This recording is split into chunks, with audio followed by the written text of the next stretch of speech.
everyone, hello. Oh. We return to more Katawa Shoujo today. Hello, Cats and Joy, and welcome, Penguin. We are definitely so back. More Katawa Shoujo after 2 months, maybe, or just a very, very long time. I honestly don't remember where I last left off. I think, this is a guess, it was after meeting that one girl in the field, Emmy, I think. We were at Emmy on the field. I think I said I'd end stream if Emmy came on the screen or something, and she did. And then I ended because Emmy showed up. Not that I disliked her or anything, but it was a bad omen. Meow meow this evening. Meow meow Christopher, welcome to the stream. Welcome, welcome. I'm glad you renounced your soul to the cat. I like to hear the meow. Whoop. I also hope the mic is okay and it doesn't cut off. Because I noticed doing that a lot the last stream. That is very un-meowy of my mic to do. Very, very un-meowy. Wait. Just ignore me. I definitely did not just press start the game from the beginning. We're definitely not doing that. Yeah, I think. Yeah, here we go. Let's go! New playthrough! Exactly, you know, who needs to start a character route? I just want to experience the beginning again and again and again. A never-ending loop of Katawa Shoujo and no heroines, just like Kenji said all this time, you know? Fuck the women. All we need is to relive our trauma of, what was it? Arrhythmia? I think. The heart problem. I think you need a refresher. Time to speedrun a new save. I definitely need a refresher. I'm very bad at memorizing stuff. Very, very bad. But you know, I'm sure if something important happens that I don't know anything about, that you'll all let me know, you know? You won't just let me continue and forget an important detail to then make me clueless. I'm sure you'll all clue me in. I guess let's continue. Yeah, he has arrhythmia, but in your case, all you need to remember is Hanako and Kenji. Not Kenji. Hanako, yes. Kenji, no. I disavow Kenji. He's not holding me at gunpoint, I swear. Definitely. I swear he's not holding me at gunpoint, guys. No, he's definitely not forcing me to advertise his feminist movement conspiracy theory. I would never do anything like that. No.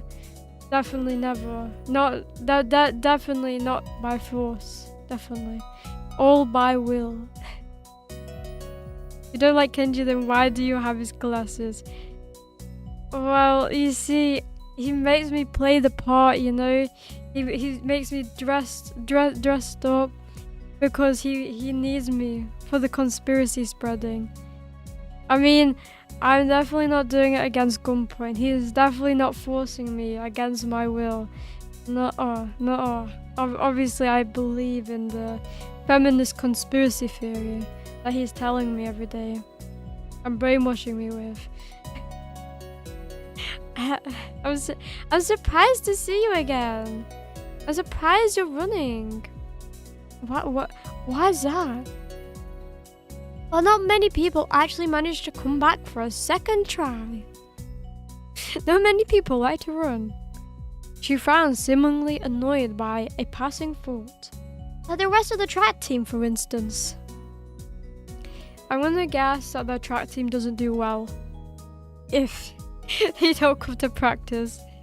It was only supposed to be on a solitary basis, that's not that big of a shock. And I guess it's pretty early in the morning. Yeah, I wouldn't run at 6 in the morning. Too much effort. A shogun suddenly appears that she's forgotten what she's talking about. The frown disappears and she seems to snap back to her previous train of thought. So, come on then. Let's go run. What? What do you mean? You're here to run again, right? Well, yeah, of course. I love running. So come on. I have a heart problem and everything, but I love running. I found myself suddenly grabbed and yanked onto the track. Things seem to be set on mirroring yesterday's run. So I assume that we're just having back-to-back like character interactions. At first we had the glasses girl. I forgot her name. She's in it, I think. Then we had the one with the feet. I forgot her name. Now we're having the running girl. I don't think we had the Lily one yet, or the Hanako. So maybe after we finish those 3, then we get onto a route. I hope we can actually go on the route today. I'm actually praying. I'm really praying. Things seem to be set on mirroring yesterday's run. That is, I seem to be struggling, while Emmy moves with an effortlessness that I find enviable. A 1%. Oh. Well, okay, let me rephrase that. The one that can use their feet better than I can actually use my damn hands, you know? She's got some real talent. If I could learn how to use my feet in that way... Okay, maybe I shouldn't be saying that. Maybe I should take that back, but she's talented. She's talented. And I appreciate her. It's incredibly bothersome to be so easily worn out. I agree. The girl with the grippers. I actually like that, to be honest. It sounds both comical, but also like mysterious. Because obviously grippers could also be like hand grippers.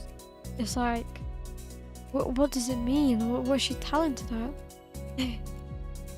Hello Desnia, welcome to the stream. Hello. Welcome. We weren't talking about feet. No. Look, lurking has been initiated. Exactly how a cat uses lurk and stealth to hunt. Cat confirmed. But thanks for supporting the stream. Meow. Hi Cheetah, welcome to the stream. Hello. I hope you're having a good day. A meowy day. Girls with no feet are actually superior to ones with feet. True. Exactly, you know, that's why I envy her so much. Because she's so talented at painting despite the odds. Also, I was seeing if my mic picked up my dog barking, but it doesn't seem like it does, which is a good thing. Because it's very loud at the moment. Very loud. It's incredibly bothersome to be so worn out. I know I should be patient and work towards things gradually, but it's difficult to stay positive about this. We round the track and start on our second lap. I heard fake legs are more bouncy than real ones, to the point where the Paralympics people can jump further than the Olympic athletes, and it's even banned in the Olympics. I'm kind of curious, like, if there's also Maggie's doing surprisingly okay today. Okay, that's good to hear. That's good to hear. But I'm very curious, like what kind of problems they kind of like deal with. Like obviously, I feel like there'll still be some problems than regular legs, in like mechanical legs. I'm kind of curious, like what problems do they run into, and like how different they are to like real legs. No, because I guess like they're called prosthetics, aren't they? Prosthetic legs probably have some benefits over normal legs. In like, I guess they're bouncier. They're bouncy. Don't jinx it. Exactly. Don't jinx the mic before it gets worse. I pray to the cat god today like a million times. But I'm sure the cat god is gonna be nice to me and is not gonna fuck up my mic. I believe in them. I believe. Emmy seems to have grown impatient keeping pace with me and begins to pull away. This is why I gave out yesterday. Not today. We'll keep going today, you'll see. I mean, I guess we take it easy because we don't want to be on Emmy's route. I'm sorry, Emmy. I let Emmy go with her own pace and she doesn't show mercy, pulling half a lap ahead of me in an instant. I don't blame her though. I mean, it's not as if I'm really putting any effort to make a real fight, is there? Instead, I'm just running at a steady pace, which is what I should be doing, right? There's no need to go pushing my limits at this stage of the game. Yeah. God, is this even worth it? What I say every morning when I realize I could get up or go back to sleep. I always say to myself, is it worth it? And then I realize it's not. Sleep wins all. As we finish the second lap, I break off again. Emmy keeps going and it almost seems to me that she's disappointed. Well, she just wanted a friend. Fellow runner. Well, that's stupid. I don't have anything to prove to her. Come to think of it, I've got nothing to prove to myself either. It's not nice to call her stupid. Yisao. For some reason, I wanted to call Yisao Amane. I have no clue why. But it's very rude to call her out like that. Tut tut. I'm just fine the way I am. And what I'm not is a runner. Well, I'm glad you knew yourself so much, Isao. This was probably a bad idea. I like how we just try so much. It's like, let's try painting. I'm not a painter. Let's move on.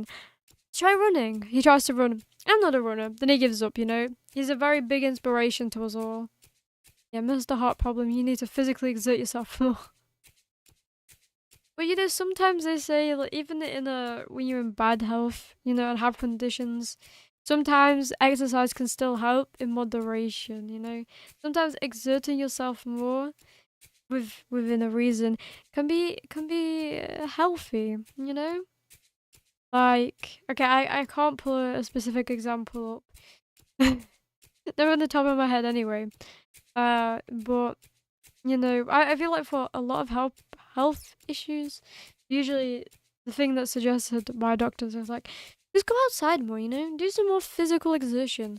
Just be fit. And then it'll help your problem not be as bad.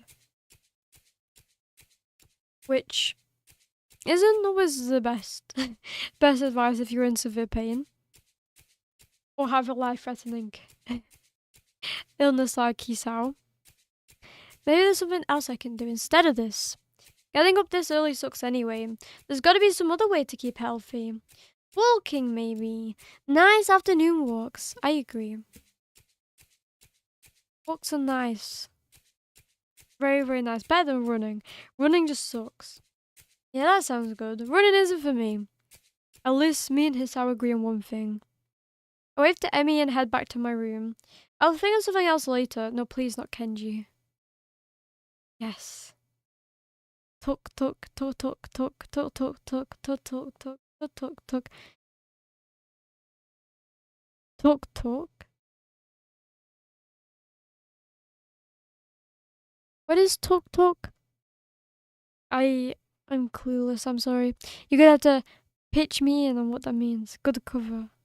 Or you mean that song, the tuk tuk tuk tuk tuk tuk da da da or something. I was referring to the background noise. Oh. I wasn't paying attention, to be honest. You mean like background noise in the game, right? Not IRL, right? You mean the music, right? I hope. Back in my room, the first thing I see is a familiar row of medication bottles lined up on top of my dresser. And it makes me depressed, as usual. Onomatopoeia of Emmy bouncing on the track. Oh. I didn't hear that. Maybe I need to turn my volumes up. I did not. Because like the title music is very loud. So my volume is usually a lot lower. Okay, now hopefully I can hear Emmy's bouncing. That sounds very, very strange. Hopefully I can hear it next time she's on screen. On the running track. Well, I probably won't ever go there again because Hisao had PTSD. So maybe I'll only hear it when I go on her route, which will definitely not be this time around. It's annoying. I thought it was okay. I thought I had made my peace with this thing and gotten over it. But what I really did, I allowed myself to forget that I have a problem. Being here really reminds me of the reality, and trying to fight against it just hurts. Reflecting on it is only going to do so much. I've done this before, for months. It seems like it's time to go over it. Or get over it. I allow myself to forget that my life is definitely not going to be as long as those of others. I won't get anywhere. My life may be different from others, but it is a life in progress. Like many others. Meow meow. That is how I'll rationalize it. I down the useful handful of pills. That is definitely a mouthful. Trying to push the sudden dreary feeling out of my head. Then I prepared to head out to class, early as usual. As I step into the hallway, I notice Kenji coming around the hallway corner, severely making his way over to his own room with a large bag. Did he kill someone? Why a large bag? As he sneaks past me soundlessly like a ninja hiding in plain sight, I call out to him. Hey! Yes, jungle music, let's go. He jumps at the sound of my voice. Oh, hey man, I didn't notice you there. I'm really tired. I think it's more like you didn't see me, but that's not the issue. Where have you been this early? Shopping? Nah, I wasn't shopping. Sometimes I have to visit the maths teacher. Yeah. I figured it'd be a good idea to find out when the next exam is, since he tells you in advance if you want. That seems a bit cheating. That sounds like he's cheating the system. So then, what's in the bag? I thought I'd go shopping while I was outside, and need supplies to continue the fight against a vast feminist conspiracy. Okay. I thought you didn't go outside though. I wear a hat now. And somebody fill me in why again? Didn't he want to go outside? Was it really the only feminist movement that he didn't want to go outside?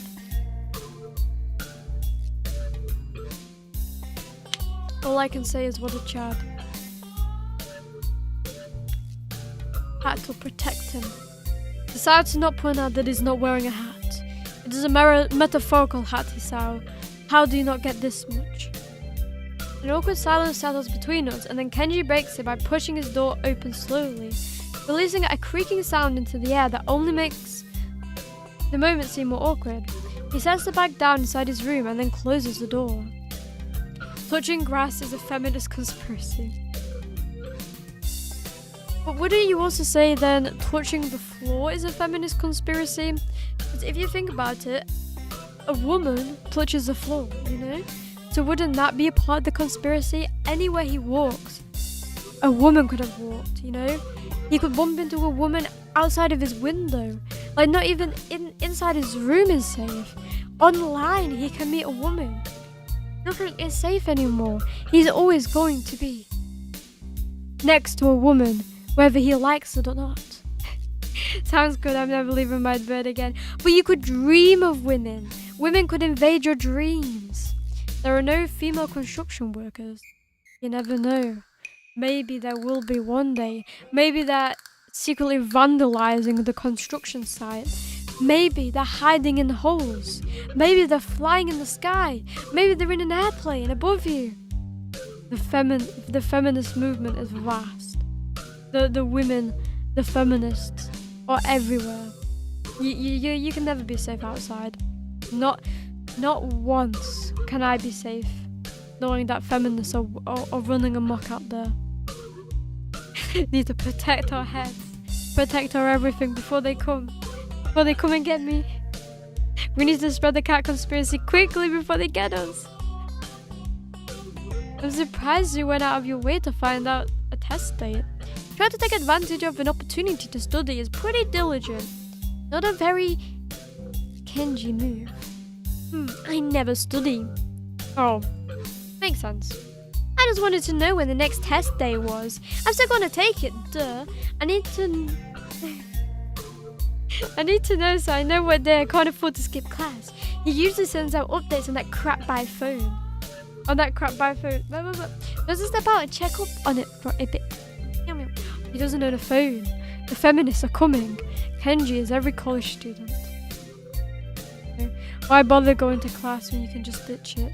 Stay in your room. Only go for the test days.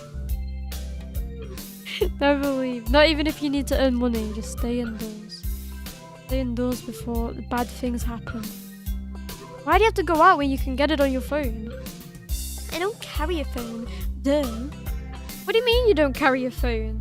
You mean you just leave it at home? No, I don't use phones. I don't have a phone. Phones? I have no phone. How don't you have a phone? How can you not have a phone? No phone at all? No phone? I just don't like phones. Actually, I'm kind of scared of them. I don't know why.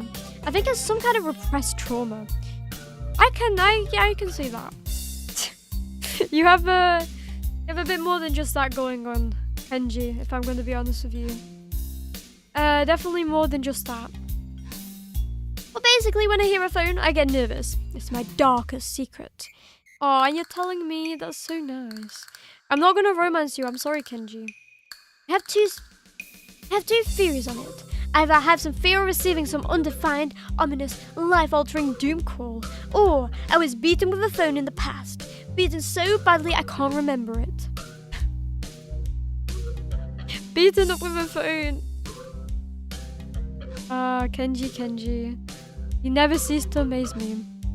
Beaten in the head. Well, where else would I be beaten with a phone that would make me unable to remember it? The arse. Yeah, obviously, you know, if somebody sticks a phone right up there, very, very, very deep, you'd probably lose consciousness because of the sheer miracle it could fit so far up. I'm giving like good explanations. Kenji got hit in the head with a Nokia at the birth. Nah, he got hit in the head with a BlackBerry. They were like a brick. I remember the BlackBerry. Very old, the BlackBerry. Good times. And then he was never right since then. Unexpectedly logical. I feel very depressed now, sensing this conversation is more or less over. And he opens his door again and prepares to head inside. The grand battle he is about to face. Yeah, I'm gonna sleep, dude. Have a good one. Class is gonna start in like 20 minutes. I already did something today. I'm too tired to go to school. I feel you. I really just wanna go to bed every day of my life. Never wake up again, please. God, grant my wishes. Let me go to sleep. Let me actually sleep 30 hours a day. Iromi gonna shove her fist so far up someone's arse she can't pull out their fillings. Exactly, you know, it's a dream of mine. One day it shall be true. You know, one day we can only wish. The cat, the cats will wish for the moment to come.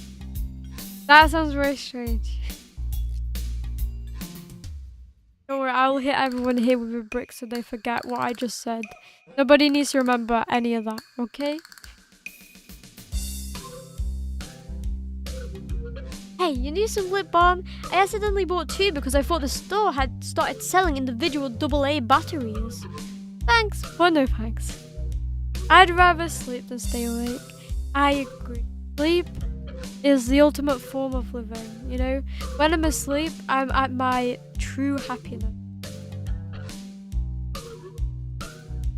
I'm not happy if I'm not sleeping.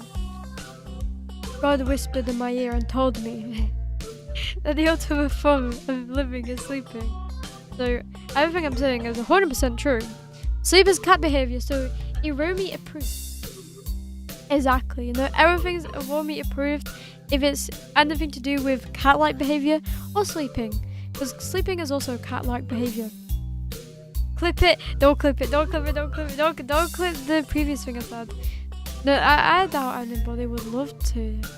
Nekopara deleted 18 plus scenes. Wait, Nekopara deleted 18? Wait, they deleted some scenes in that game? Like, I never saw the 18 plus stuff.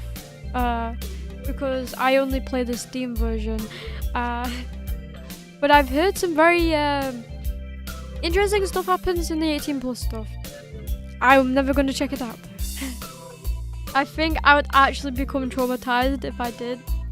And I'd never be able to see Vanilla the same again. And I never wanted that to happen, you know? She's too pure. Gotta play it the way the devs intended. Nah. The devs just want to traumatize you. You know? I don't want to see, like, my amazing wife get, like, distraught for, like, 30 minutes straight. It's just some cats drinking milk. Yeah, sure. Yeah, they're just drinking milk. I wonder whose milk they're drinking is a question. Yeah, the cat girls fist you in it. Do they? I feel like they do everything in Nekopara. Like, I've heard there's some weird, I don't want to repeat. I don't want to repeat it, so I'm not going to say it, but I've definitely heard of one specific thing that happens in it. I was like, it caters to a lot of people, that's for sure. It treats the pro tag like a muffin. Oh, that sounds like vanilla. Sounds like vanilla. What a true legend. Even vanilla cannot be owned by the evil, corrupted Kasho. Furious for the original. For the cat girls, dialogue isn't meow, it's bad. I mean, they basically meow at every end of every sentence. They're like, nya, nya, nya. So, I suppose they do. Whatever, man. You whatever. He swiftly enters his lair. Finally let me go to class. Very, very interesting word to use, a lair. Yes. Very dark and sinister room. For a change, I'm not among the first ones to come to morning class. Instead, almost everyone seems to be here already. I recognize most of my class by their faces now, though the names escape me still. Dun dun dun dun dun. Looking at the clock. Is school over yet? The class goes on lazily. I think I'm starting to get into the rhythm of the school. I have even stopped worrying about taking notes and being overtly attentive. The first days I was pretty high-strung in class. That's basically me, you know. Every time I went into a new year of school, I was just like, I want to be like perfect. For the first few days, I just note took, you know, did everything perfectly. And then after not even a week had been by, I was just like, nah, I can't be bothered anymore. And I just chilling, you know. And I load pretty much everything until like the end of high school, where I actually had to put in effort. Those are bad times. Very bad times. Muto finishes his lecture about electricity early, but continues without a pause about the festival. So, as you know, the festival is on the day after tomorrow. I hope everyone's projects are going to be successful this year. Have a good time, but also come on Sunday. Please keep the meaning of the festival in your minds. Games and fried food! Hooray! Everyone bursts out in laughter, and so do I. Yes, thank you, Mikado. Mikado? Like the chocolate Mikado? I didn't know Misha was named after a chocolate. Though it makes sense because she is sweet. She is as sweet as sugar. As sweet as chocolate. The remainder of his sentence is buried beneath the ring of the lunch bells, and everyone starts packing their things. Muto deliberates for a moment, but since almost nobody seems to pay attention anymore, he gives up and sits down. It's crowded in the hallway, or as crowded as hallways in the school probably get. Most of the students seem to be heading down for the cafeteria. Peace out! It's Emmy again. I thought we wouldn't see you again. I'm going to make a one-time only, super extra special lunch offer. Emmy's homemade lunchboxes and the privilege of enjoying them in private with 2 bombshell beauties. And one of them is definitely the painting girl. Her overtly flirtatious self echoes in the hallway, a remarkable feat since it's full of people. Emmy strikes a very confident-looking pose as though as an attempt to one-up her own ridiculousness, puffing out her chest and making the V for victory sign with her hand. Wait, what? But like... I would with like the hands together. I don't even know how you would do that. Oh no, I have no clue what that means. I like try to do it right now, but I don't know what that means. What do you mean a V in front of her chest? Like with 2 hands, 1 hand? Sounds delicious. To what do I owe this honor of being invited? It's like a peace sign. I mean, I can think of the peace sign above the eyes, but on the chest? Like, on her chest? That's so weird. I've never seen someone do a peace sign to their, like, chest. She just made a peace sign in front of her chest. I've never heard that. Like, isn't it usually in front of, like, the eyes? Isn't that, like, the usual kind of thing where they do it in front of their eyes?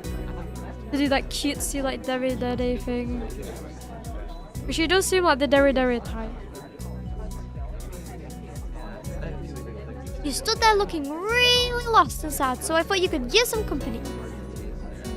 I imagine her to just stick her arm straight forward while doing it. I mean, that does seem a bit more natural, like, my mother spazzed out because I actually did it. Yeah, that does seem a bit more natural than just, like, in front of her chest, because then it just looks weird, because then her elbow would be sticking out, you know, it'd be super weird. But yeah, she definitely has those derry vibes.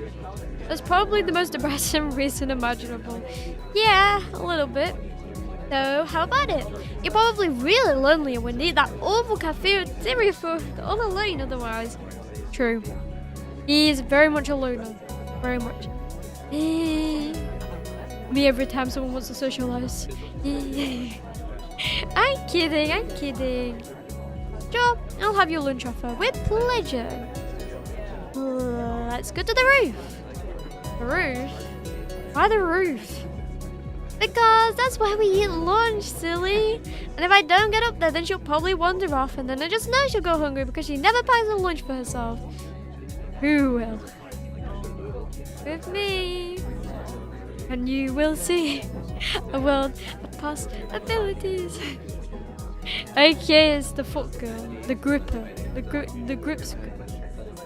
Without answering my question or waiting for a response, she grabs me by the arm and drags me through the hallways. I attempt to make conversation on the way. Why do you have an extra lunch? Emmy smiles guiltily. Actually, it's yesterday's lunch. I slipped in a run at lunch and forgot to eat it. Huh? Yeah, she's a real maniac for running. The stairway, little dilapidated, but it's clearly been used frequently. At the top of the stairs is a door, complete with missing padlocks. I wonder who the intrepid individual was that removed the lock. Emmy shoves the door open and steps beaming into the sunlight. Suddenly, a tall, dark stranger appears out of nowhere, standing imposingly in front of us. Emmy flinches back, almost falling behind down the stair. Eek! Eek, eek, eek. She's like a monkey. Yipes, you scared me, Rin. Wait, isn't she... Hello. Noticing that Rin is speaking to me, Emmy looks curiously at me. You two know each other? I look confusedly at Emmy. She's that friend of yours? Rin has turned her gaze towards the clouds drifting above the school. I didn't know you knew this person, Emmy. Wah, wah, wah. The Peter Griffin of this. Yeah, we both thought the same thing. The Peter Griffin has beckoned herself again for the first time today. We have I've met the ultimate form of Peter Griffin. The awkward silence lasts only for a few seconds until Emmy lets out a tiny giggle, shrugging the coincidence off. I invited his out for lunch. If you know him, that's just better. Oh, does this mean I don't get food? Or did you invite him for lunch without the lunch? Neither. I have food for free. Great meows think alike. Exactly, meow. Great meows always think I'm meowed. Time to turn this into a Family Guy short and get 1 million views. I wish.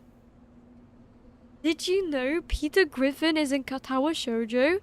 Not only is he in Fortnite, but also niche visual novel. That would be something. That would be something.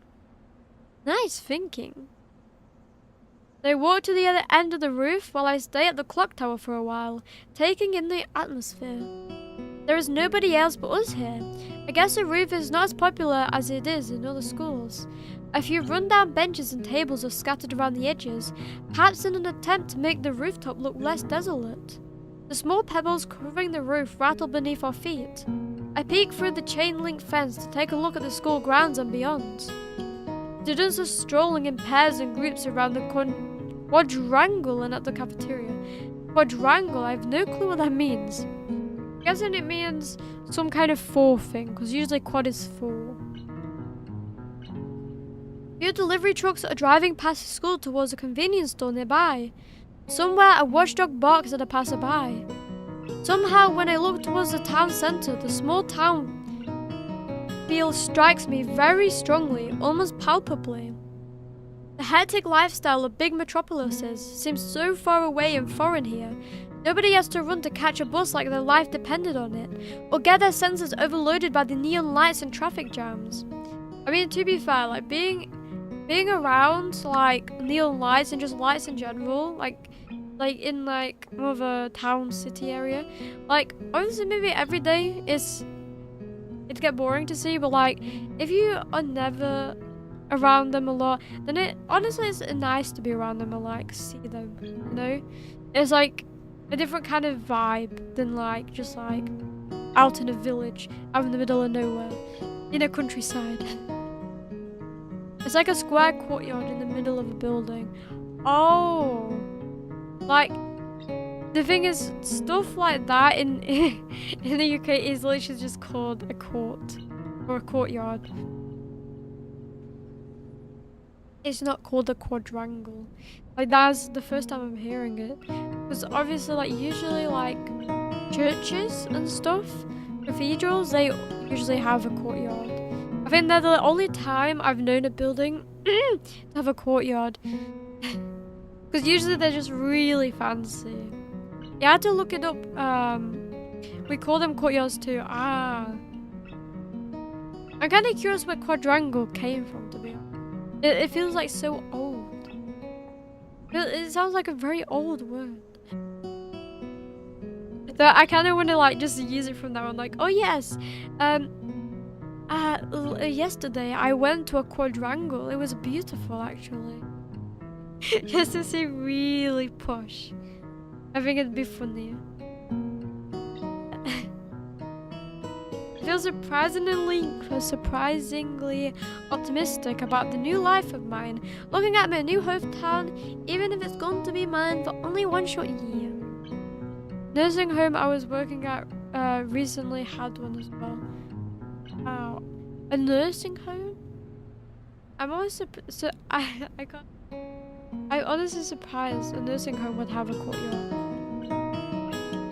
Like I've been to one nursing home in my life, and it was a big building, but it was basically just a building. There was no garden or anything or courtyard. It was just a building, and like it had rooms, and it had like a bit more like a hospital area.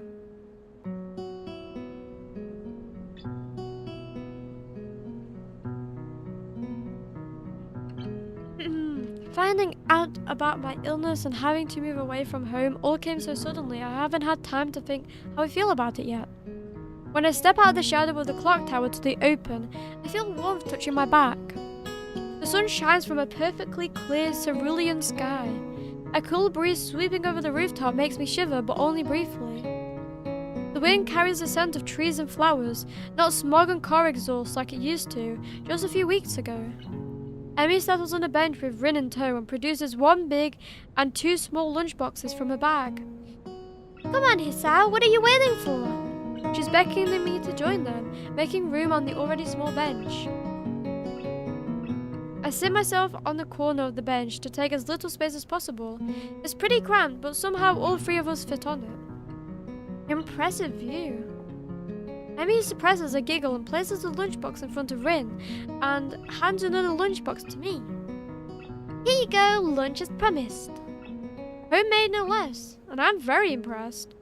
Wow, this looks really good. Thanks, I made it myself when I can. Conversation dies off as I set about the business of feeding myself. Taking a few bites, I glance up and notice Rin deftly opening the lunchbox and popping a forkful of food into her mouth using only her feet. I had to really say that many times. But that's one of the words that it just gets stuck in my brain. My brain just stops like a broken record and repeats. Boneless bento buddies. Exactly, One makes up for what the other lacks. You got the footless and then you got the armless. With a very great combo.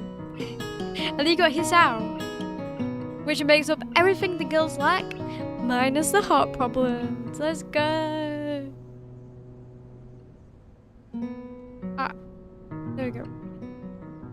And here my arm cannot sit still. I have to move it. It's like numb at the moment. I'm like moving it every now and then.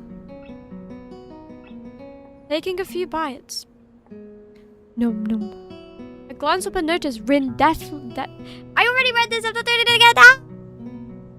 They need to fuse into one like a DBZ character. Yes, we need to just skip the realistic high school setting, go straight to fucking fantasy.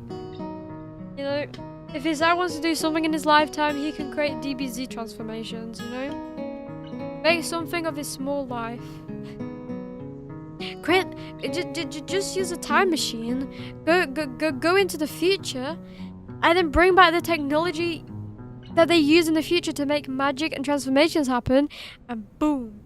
Just do not become the, Full Metal Alchemist guy in episode 5, where he fuses the dog and the girl together to make a chimera. As long as it's not that kind of fuse, then we should be fine. Even though I've seen it before, I can't help but be impressed at her dexterity. It's also a reminder of the sort of place I'm in right now. Come on, please, stop saying this every time. I get it, my guy. You still can't take it in that it's unreal to be here, but dialogue repeating it 20 times.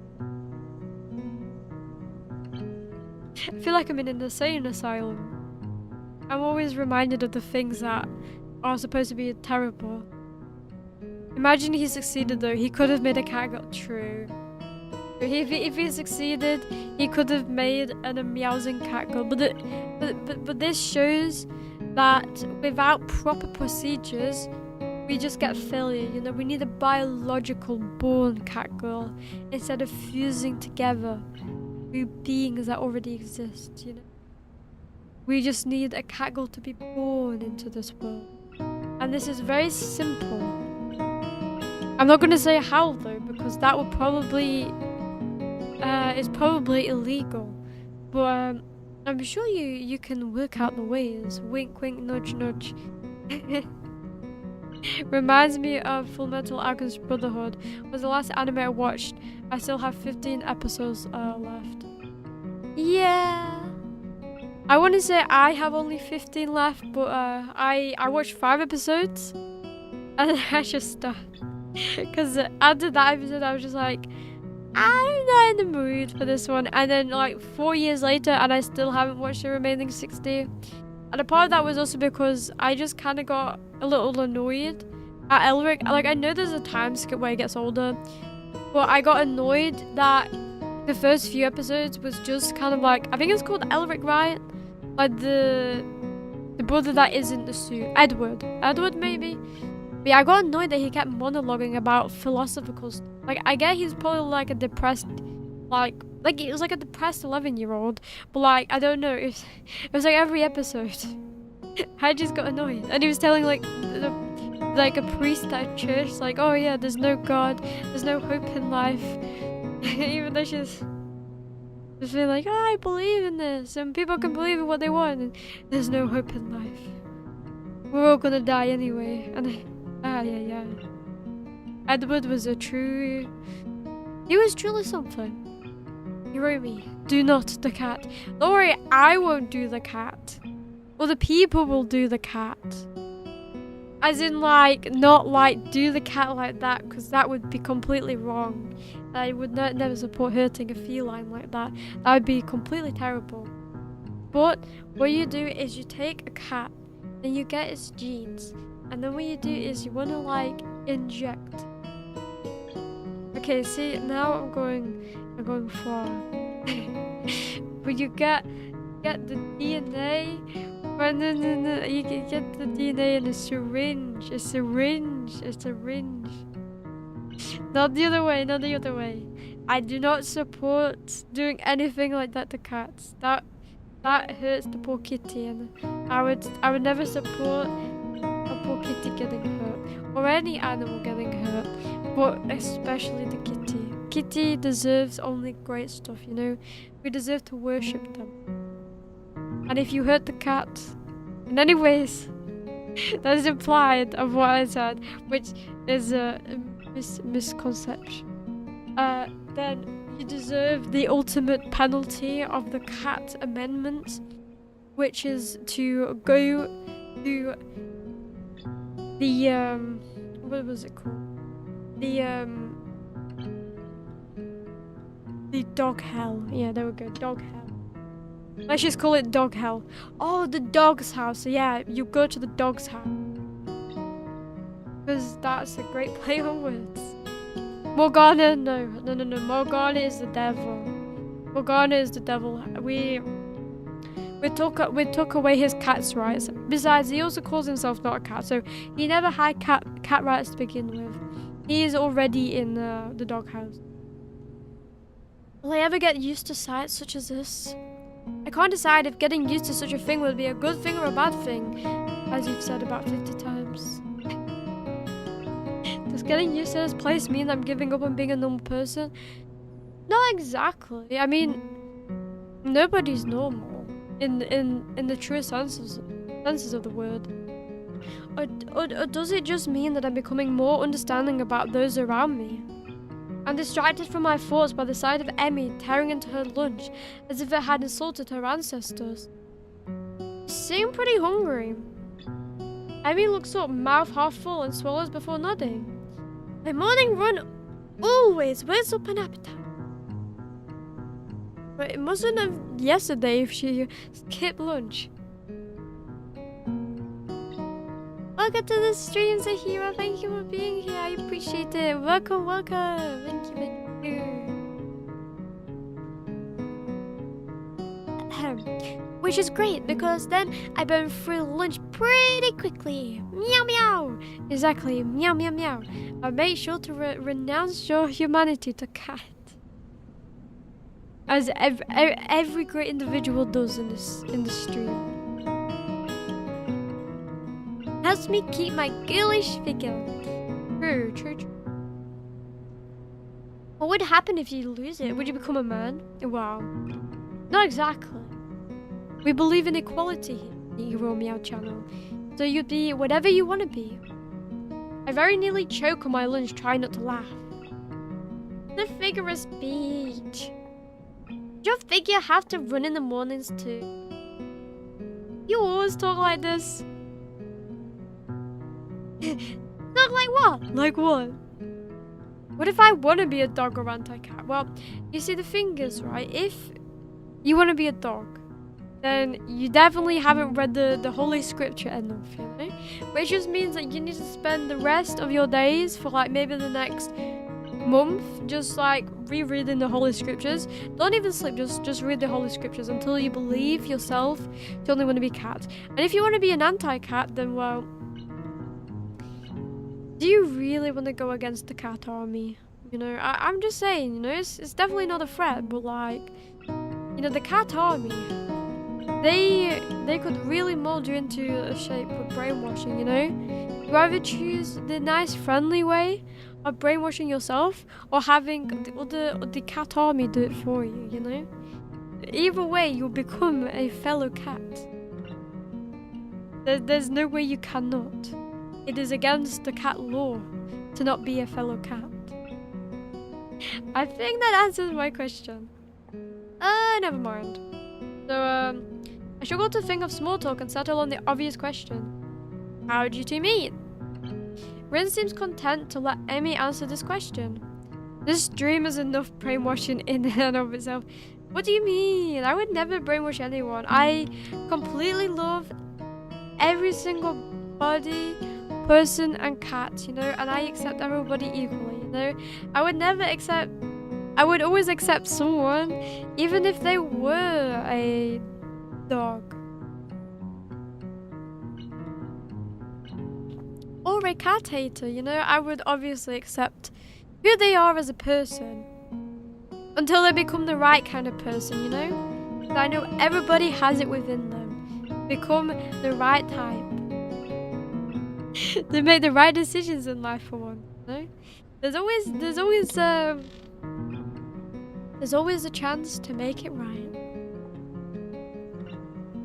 Someone in the housing department thought that we'd complement each other well, so we were assigned rooms next to one another. Complement each other? Like shoes and a suit. Huh? Emmy giggles at my confusion. Put us together and we've got all our limbs, get it? I didn't notice that. I didn't make the joke myself. Yes, I was just a bit, it's a bit special in the head. I started helping Rin get ready in the mornings, and that was that. I mean, you can't help someone get dressed every morning and not get along, right? I see. Rin chooses this moment to interject. I have troubles with shirts. Right, that seems fairly obvious. Really? Kind of? This isn't helping, but at least Emmy seems to find the whole thing funny. That combined with the fact that Rin is genuinely curious makes me feel slightly better and yet confused. I mean, you've got no arms, so putting on a shirt seems like one of those things that would be difficult. You know what? I'm just gonna stop talking now. It'll save me a lot of trouble in the long run. Run. Rin nods in what I suspect is meant to be a sage manner. I see. The conversation dies as I turn my attention back to my lunch. It's really quite good. Emmy finishes her lunch first and makes a contented noise. That was so good! As she busies herself with cleaning up her lunch, Rin speaks up. I'm thirsty. Oh, I almost forgot about that. Sorry. With a flourish, she reaches into her bag and removes a trio of juice boxes. She tosses me one that appears to be cranberry juice, one to Rin that appears to be some kind of strawberry milk, complete with pink colour scheme, and keeps an equally pink box of some kind of fruit punch for herself. So are we on Hanako's route yet? No, sadly not. I'm waiting for the perfect moment. AKA, we're currently going through what seems to be Emmy and Rin's plot before a route. I'm hoping I'm not on one of their routes. I hope it tells you if you're on a route, or is that very obvious? Iromi is getting swayed away to Peter Griffin's route. No. I'm sorry, Peter Gryffindor cannot get my heart.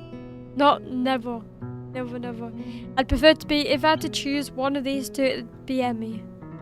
It would be Emmy. Rin dexterously stabs his straw through the top of her box and begins to drink. I'm once again impressed by how flexible she is, but this time I keep my comment to myself.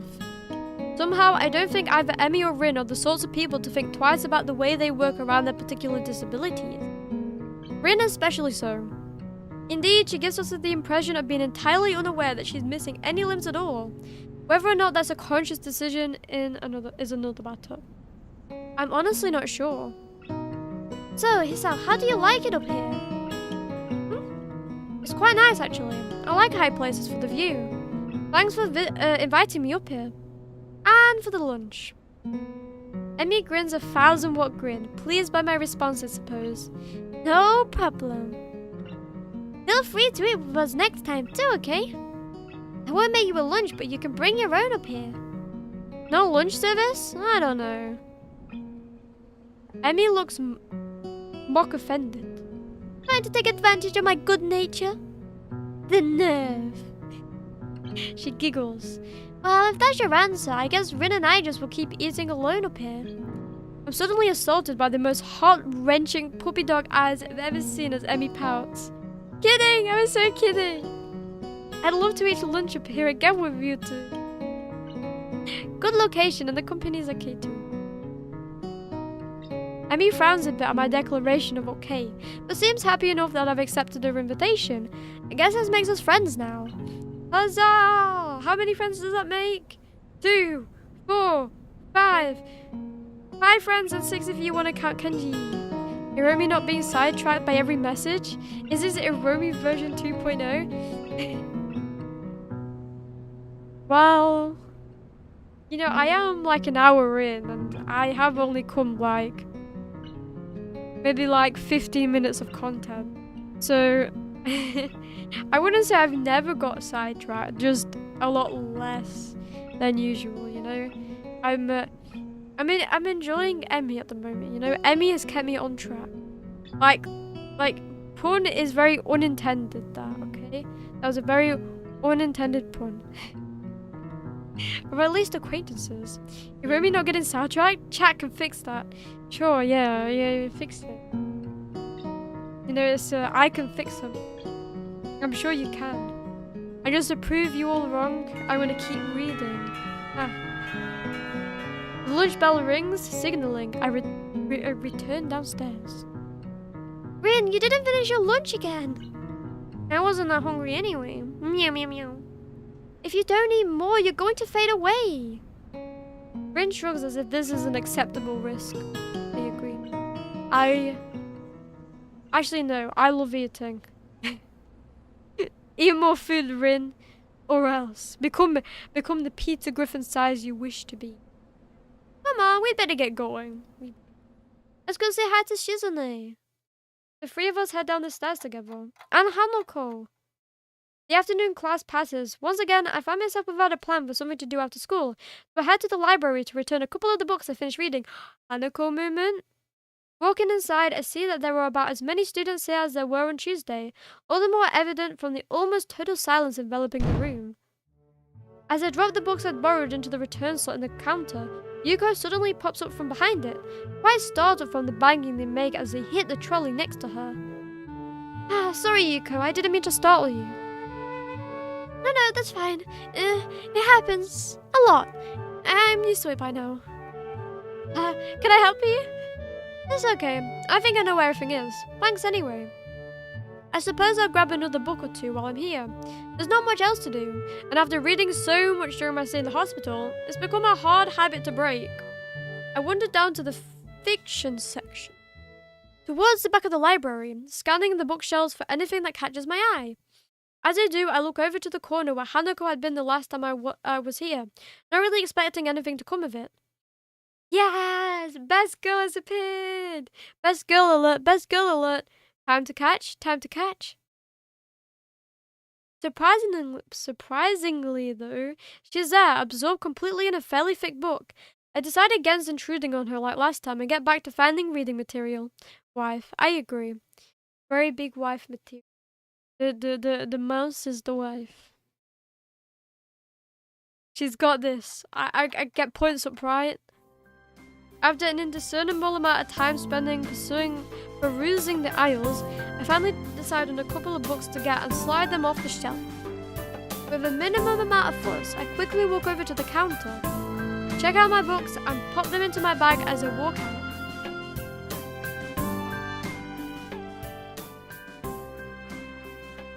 By the time I leave the main building, sunset isn't too far away. A small trickle of students remain, but the majority have left, presumably to their homes and dorms. No more time with Hanako. I feel so depressed. I'm pretty sure the one time I had an option to get points with Hanako, I fucked it up. Please let me be on Hanako route. I guess I need to buy some supplies. I can't live off cafeteria food and eating out for my entire stay here. As I leave for the gate, I make a few loud stretches to try and stave off the tiredness that's accumulated over the week. After passing through and rounding the corner though, I see a solitary figure walking downhill towards a small town below. Full of her hair and tapping of her cane are unmistakable. I quickly walk up to her, which seems to catch her attention without a word needing to be said. Hi, Lily! She takes a moment to place a voice, slightly adjusting her head to face a little bit more towards the source of my voice as she does. Isao. Unidentified wife, looking object spotted. Unidentified wife, looking object spotted. That's when we zoom in and then we make the shot into the heart, you know?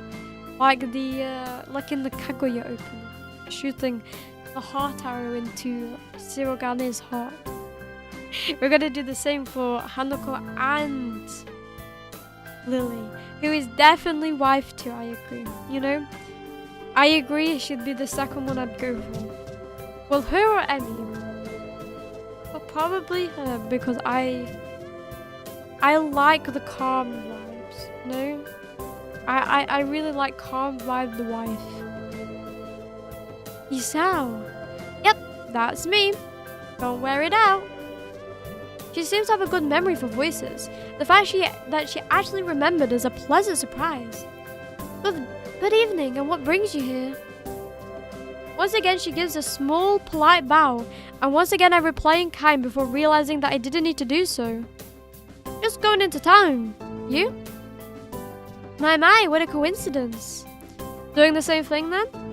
She also kind of reminds me of Saber. Like, Saber looks better, but she kind of reminds me of Saber. I don't know. Maybe it's like the art style as well. It's like the hair. Wife? I did not see Bocchi the Rock. If you squint your eyes real tight, then you can. She's kind of hitting the same pose too. Kinda with the sword. Maybe I found her inspiration. But I honestly think, I mean, Saber's really cute, you know. I'm a big Sakura fan, but I love Saber as well, you know. The only route I finished in the visual novel was the Fate route. So to be fair, that's you were forced to play that first, so you know. I just couldn't put myself through Stay Night yet, and it's been like a good 2 years I think since I finished Fate route. Blonde hair, blue eyes, though. Alice. Yes, everybody's Alice, no matter where you look. It's Alice. Always has to be Alice. You know, she's gonna haunt me when I return back to the game. There's an all 3 routes like 80 hours combined or something on VNDB. Maybe. I mean, the Fate route took me probably 20 hours or less. Probably a bit less than 20 hours, I think. I feel like I'm a fast reader compared to most. I don't listen to the voice acting most of the time unless it's like a really hyped fight or something like that, or like a very intense moment. Else I'm just kind of like reading at my own pace. I was surprised to find out how many people actually just like have it on kind of like an auto mode and like listen to most of the voice lines. I was like so surprised. I feel like I'm in the minority now. I usually go shopping on Fridays. She pauses for a moment, suddenly looking a little lost. That said, Hanako usually comes into town with me. Not lost, but worried. The two do seem to keep pretty close tabs on one another. It's kind of surprising that Hanako would just forget Lily like that. I noticed her reading in the library. She probably just got caught up in a book. He lets out a small sigh of relief. Thank you. She has a habit of doing that. Avid reader? Right. He doesn't like being around crowds of people, so reading away from everyone lets her relax a little bit. Although she probably didn't intend it, I can't help but grimace as I recall my first meeting with her. Hardly wanting to bring it up, I remain silent as we quietly continue to walk down the quiet street together. Tack, tack, tack, tack. With the road bereft of cars and the students of Yamaku increasingly far behind us, the quiet rustling of the leaves and the measured tapping of Lily's cane against the sidewalk are all that can be heard. It's kind of nice, especially compared to the hustle and bustle of where I used to live. Before I know it, I've relaxed so much that a loud yawn escapes before I can control it. Tired? Yeah, I've been running ragged these past few days. That's an understatement, to be sure. Transferring into a different school would be bad enough, but nothing like this. Letting the visual novel play on auto is so nice, even if it takes longer, especially if the voice acting is good. I mean, I agree. Like, on one hand, I agree. Voice acting makes a visual novel for me, and I love voice actors in general. On the other hand, I really... Oh, I can turn down the sound. Oh. There you go. It is turned down. You're welcome. Yeah, and on the other hand, I kind of like to read at my own pace, you know. It's kind of like one of those things where I hate waiting to know what happens next. So, have you started Heaven's Been ready yet? Well, you see, not yet, not yet. I have been very busy, and I haven't been able to start it yet. Sadly, I really want to though. I keep seeing a lot of screenshots from the game, and it makes me sad because I want to. I heard some controversy about the game since some people didn't want it on VNDB. Some people didn't want Heaven's Been read on VNDB. Is it because it's a gacha game? Is that why some people didn't want it on VNDB? I mean, honestly, I don't think it's bad on VNDB, but I feel like there's so many other games that I consider a visual novel that aren't on VNDB, and it's like, it's always weird when something is on VNDB and isn't. Like, for example, I would consider a game like 13 Sentinels to be like good enough to be on VNDB when you have stuff like Kamidori and like Raincode, you know, where there's like a lot of gameplay in there, and like Danganronpa as well. I don't understand why stuff like 13 Sentinels isn't on VNDB. Probably because Gacha and the fact that they're loose with what games can be on there. For example, Fate Grand Order isn't on there. Yeah. Yeah. Honestly, I'm surprised at how loose and then restrictive it is in some areas. For some certain games. VNDB rankings make no sense. I agree. Especially what classifies as a visual novel. It's very much a visual novel with 20% gameplay. I mean, exactly, you know, like, even if it's got like 20% gameplay, like, that is not a lot. So, I think stuff like 13 Sentinels and more should be on VNDB. You know, I think there's a good case for a lot of games. Like, even like Persona 4 Dancing is on VNDB. And honestly, that is more game than visual novel. Like, sure, there's a story mode, but it's a visual novel, but you spend probably half of your time just playing the rhythm game section. They need to put Demon's Roots on there. I agree, you know. Maybe more people would know about it if it was on VNDB. And plus, it's a real banger. Hello? Hello, missile. Hello, missile launcher. Hello. Welcome to the stream. You have a very interesting name, though. Welcome. We're about to continue after the ramble about VNDB and their nonsensical systems. Ahem. Well, hopefully everything should settle down for you. The festival's got everyone in a spin right now, and you've been plopped right in the middle of things.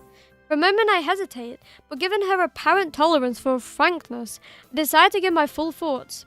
I guess. Yamako's kind of different though. I mean, the formality surrounding everything, the isolation around it, not to mention the most obvious differences. Demon's Roots used to be on VNDB, but I think it got removed. I mean, don't most games end up like that? It's on VNDB and then it gets removed.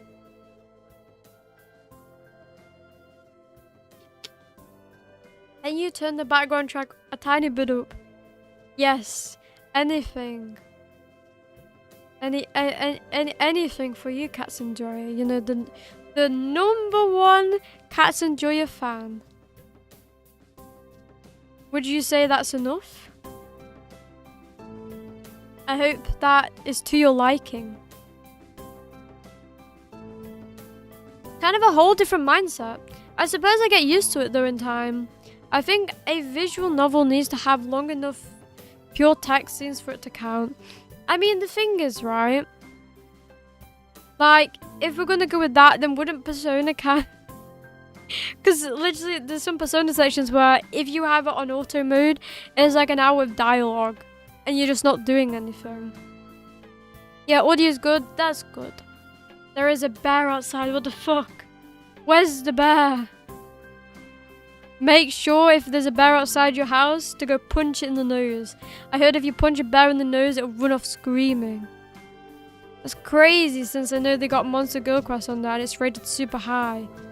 Oh, they do have them VNDB, don't they? I need to get to Monster Girl Quest. Oh my lord, it's attacking my UTV. I have to get the shotgun. Get the shotgun and shoot the bear. Shoot it before it gets the cat. If the bear gets the cat, then all is over. Monster Girl Quest's original trilogy is a visual novel with a small RPG mini game. Paradox though, yeah, it's like Demon's Roots in terms of gameplay / text ratio.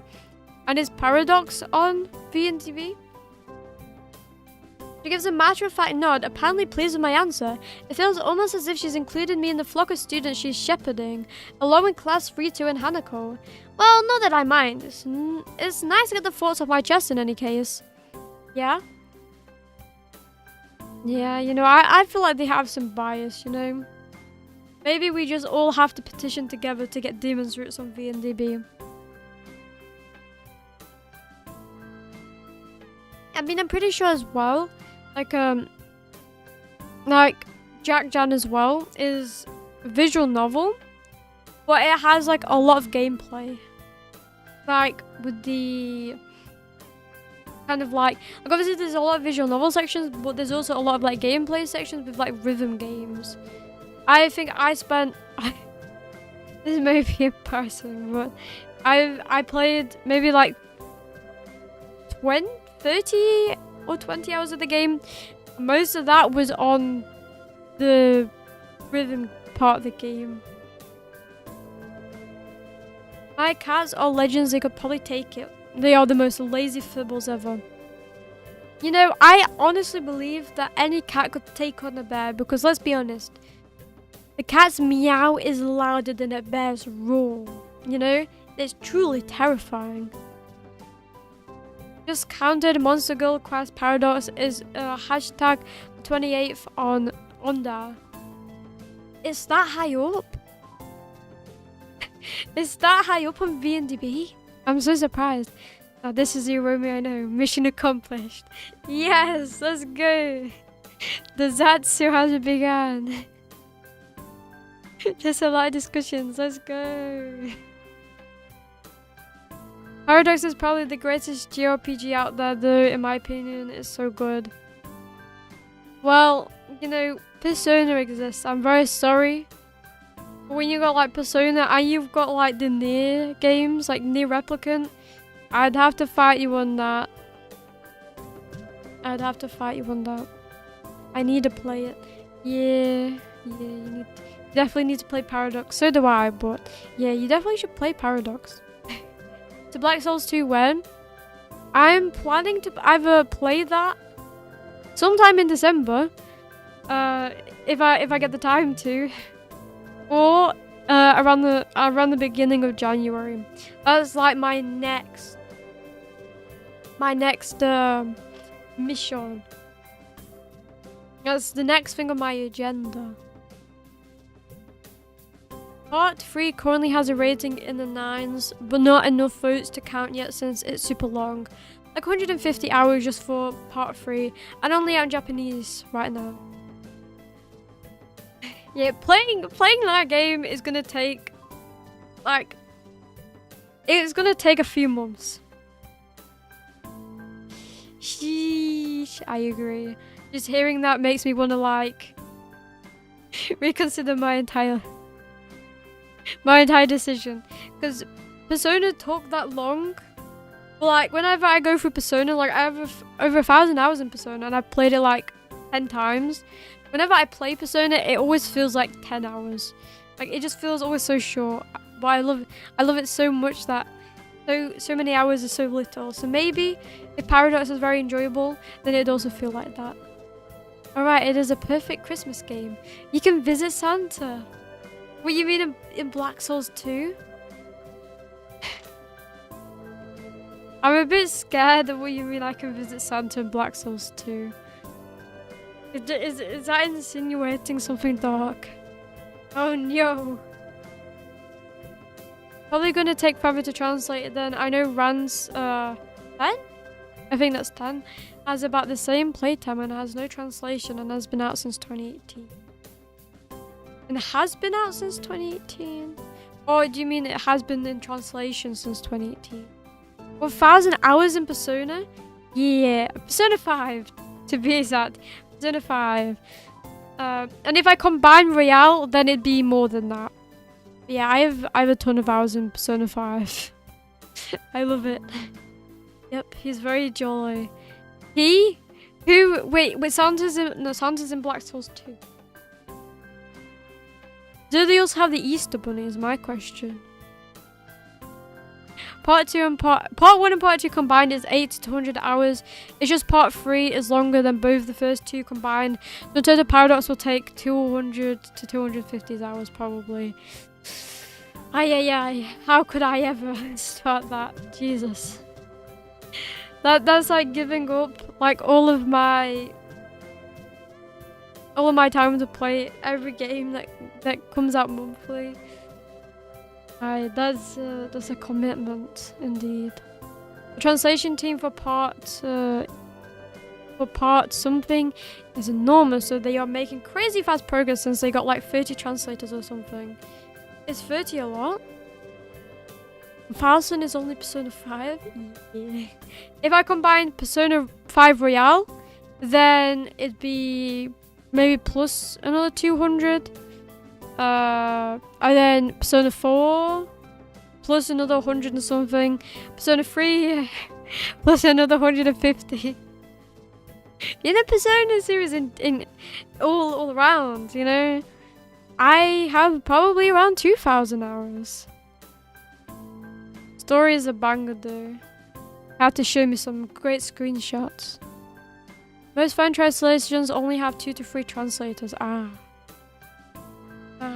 And here I am waiting for the Kengakimi translation to be done after like 3 years. We can only hope. Now it's good to hear most translated teams I know are in the 1 digits. Yeah. I see.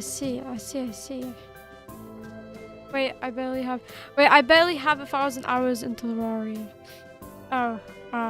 Well, you know, maybe, like, imagine your Minecraft hours, you know? You probably have over 1,000 in Minecraft, right? Because Minecraft is, like the game to have like so many hours in. Like honestly, I'll kid you not, right? I believe I've not checked this, but I could honestly believe my Genshin hours is probably more than my Persona hours at this point. I played that game nearly non-stop since 2020, minus like a 6-month break and then a month every now and then. Oof. I honestly would be terrified to see my hours in the Genshin.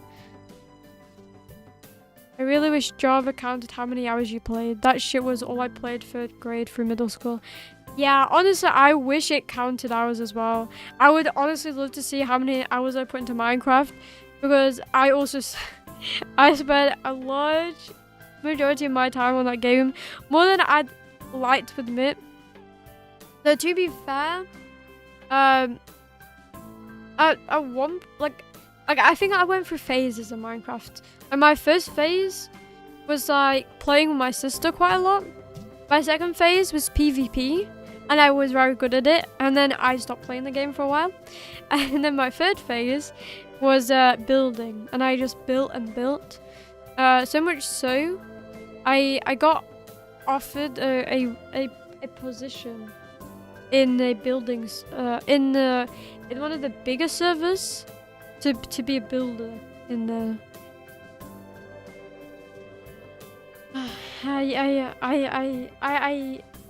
I still regret not taking that. But it's very fun to build a lot of stuff. I really enjoyed it. Though I have maybe one day I'll show this on stream, but I had a realm with a friend back in the day. We built a lot of stuff on there, and there's a lot of cool buildings. There's like one project where we built a massive castle, and that took us a month. Then we built a city that took us a few months.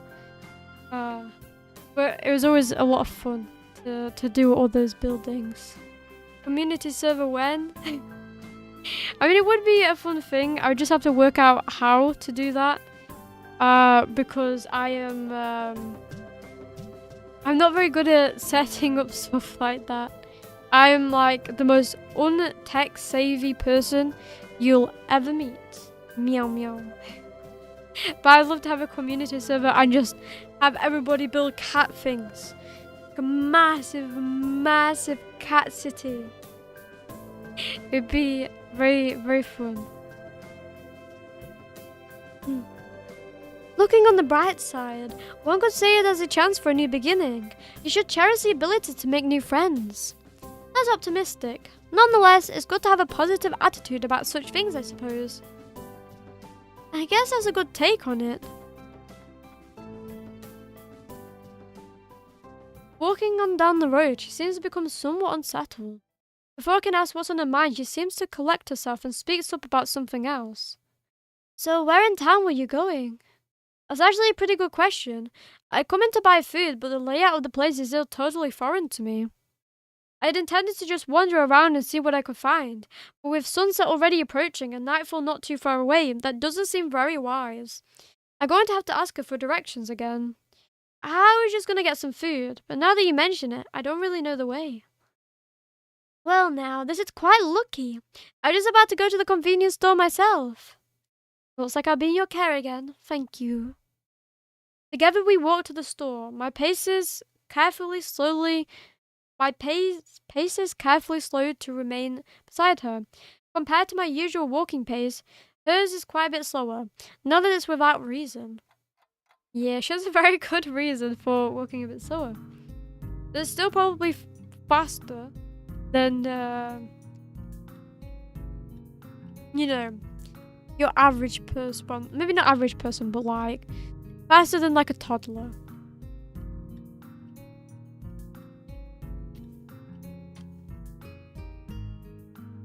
After what couldn't be more than several minutes, I catch sight of our objective. This town really is pretty small. Without further ado, we make our way inside with a greeting from the counter. Mind if I tag along with you? Usually Hanako would help me, but seeing as she's not here... It takes a moment before I realize what she means. Considering she wouldn't be able to read any of the labels, shopping without any help would be a big pain for her. That said, I can't shake the feeling that she'd had this idea since I said I was coming here. Sure, it'd be my pleasure. I grabbed 2 well-used red baskets from the small stack beside the entrance, handing one to Lily. She lays it on the ground, putting her school bag in, retracting her cane and sliding it through the basket's handles before picking it back up in her right hand. Wait, if she doesn't use a cane? Before I can complete the thought, she comes beside me and pinches the cuff of my uniform in her slender hands. Is this alright? Sure. I have no reason not to accept. I can think of worse things than shopping with a pretty girl holding on to me, even if it is out of necessity. We navigate our way through the store, with not one of the occasional passing customers seeming to bat an eyelid. Considering how close Hanako is, I guess seeing students from there must be entirely normal for the local residents. Bao Bao wants to go me outside. I'll be right back. Have fun with the Bao Bao. Make sure to say meow meow to the Bao Bao. As we reach each aisle, I quickly check with Lily and find out what she needs. I grab it along with what I'm looking for and put our items into their respectful baskets. I guess this is the same routine she and Hanako follow every Friday. Right, all that's left is the bread and that should be my shopping done. Do you need anything else, Lily? No, this should be everything. Off we go then. With a quick side trip to the bakery section, we make our way to the registers. The line, thankfully, is almost non-existent. It's not long before we've both paid for our food and are out the door. As Lily retrieves her cane and extends it to full length, I waste a minute looking upwards at the sky, while holding both our bags. For a moment I try to make clouds with my breath, but the summer's heat doesn't seem to cooperate. Eventually she rights herself, taking a quick stretch before taking her bag and leaving me to my 2. You tired as well? The festival preparations have been completely chaos. Shizune breathing down my neck doesn't exactly help things either. Hey, she's only trying to get everything organized. Better now than later, right? I suppose. I'm going to enjoy relaxing in town tomorrow, that's for certain. I guess the festival preparations must be taking their toll on both of them. We walk out into the quiet streets, walking between ourselves as we carry our bags of food and supplies from the store. Wait, what's that? I notice a very distinctive figure making its way towards us, silhouetted by the street lamps. For a second I think it's another male student from my class, but as he, or should I say she, gets closer, I recognize her quickly. Oh, it's Rin. Oh, sorry, Peter Griffin. Rin? What are you doing out here so late? Rin?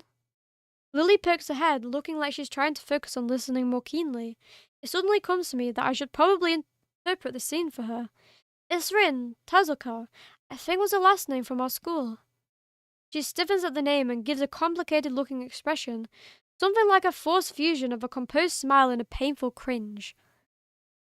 What happened to playing the Family Guy opening whenever Peter Griffin appeared? Well, you see, if I did that, I think I'd get, I think it'd lead to copyright. Otherwise, I'd more than happily play the Family Guy opening just for you. I also do not know what it sounds like, so... You know, knowing me, I'd play a fan-made version. Ah, I understand. I guess Lily knows Rin too. Rin turns to look at us, looking terribly out of it. I'm not entirely sure if she recognizes either of us, or at least she doesn't acknowledge it if she does. It looks like a zombie, or a statue. Statue of a zombie. But slowly some symptoms of understanding seem to light in her darkened eyes. This is something she must react to. Rin blinks once, very thoroughly. Hello. There's an awkward pause, everyone waiting for someone else to say something. What are you doing here this late? I was wondering about that myself too, just now. Some people asked that just before, I assumed they were wondering the same. I didn't know, they didn't know either. I asked, that's why I'm wondering.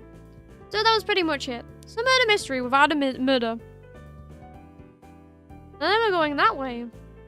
She turns facing to her right in order to demonstrate the direction the other people went, to as if that was important, and rotates back like a mechanical puppet in one of those overly complicated clockworks. For a person who gives an impression of being the quiet type, Rin really does use a lot of words to say things that don't need a lot to be said. When sure if she's finished, I say nothing. Neither does Lily, who seems equally robbed of words for the time being. I think that both of us are in fact just scared that any response might provoke her to continue. Our stupefied lack of reaction doesn't faze Rin at all. She keeps looking at us expectantly, a calm hint of expression on a blank face. She seemed to be that kind of person, always so relaxed, as if full elephant-grade sedatives were flowing in her veins in the place of blood. You have amnesia. I don't recall you having anything of the sort, though. No, I don't think it's that. The other passerby were probably just worried, though. You do look pretty lost, the way you're standing in the middle of the street like that. Oh, I see. Maybe I should have taken some other kind of pose in that case. I pondered for a while whether I should chase this angle further, or give up for the sake of my own sanity. Probably just give up. I decide on the latter. Good move. It seems that most of the time it's better to not read too deeply into what Rin is babbling about. Talking with Rin is like playing chess with a supercomputer who does seemingly completely random moves, as if to mock everything you know about chess.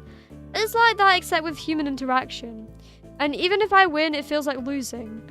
Damn, it's just like Kenji said, even when I win, I lose. Is this the power of the girls of Yamaku? Oh no, it's a feminist conspiracy theory. Is having its role right now in society.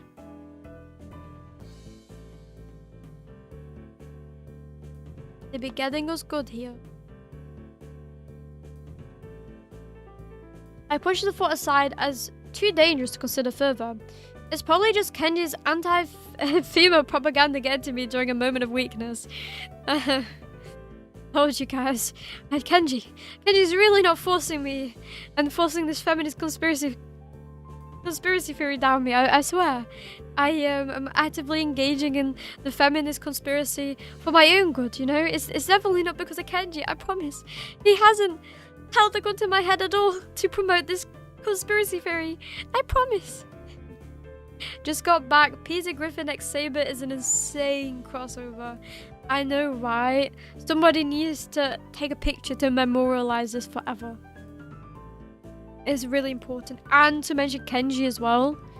Truly Giga Chad moment. Ooh.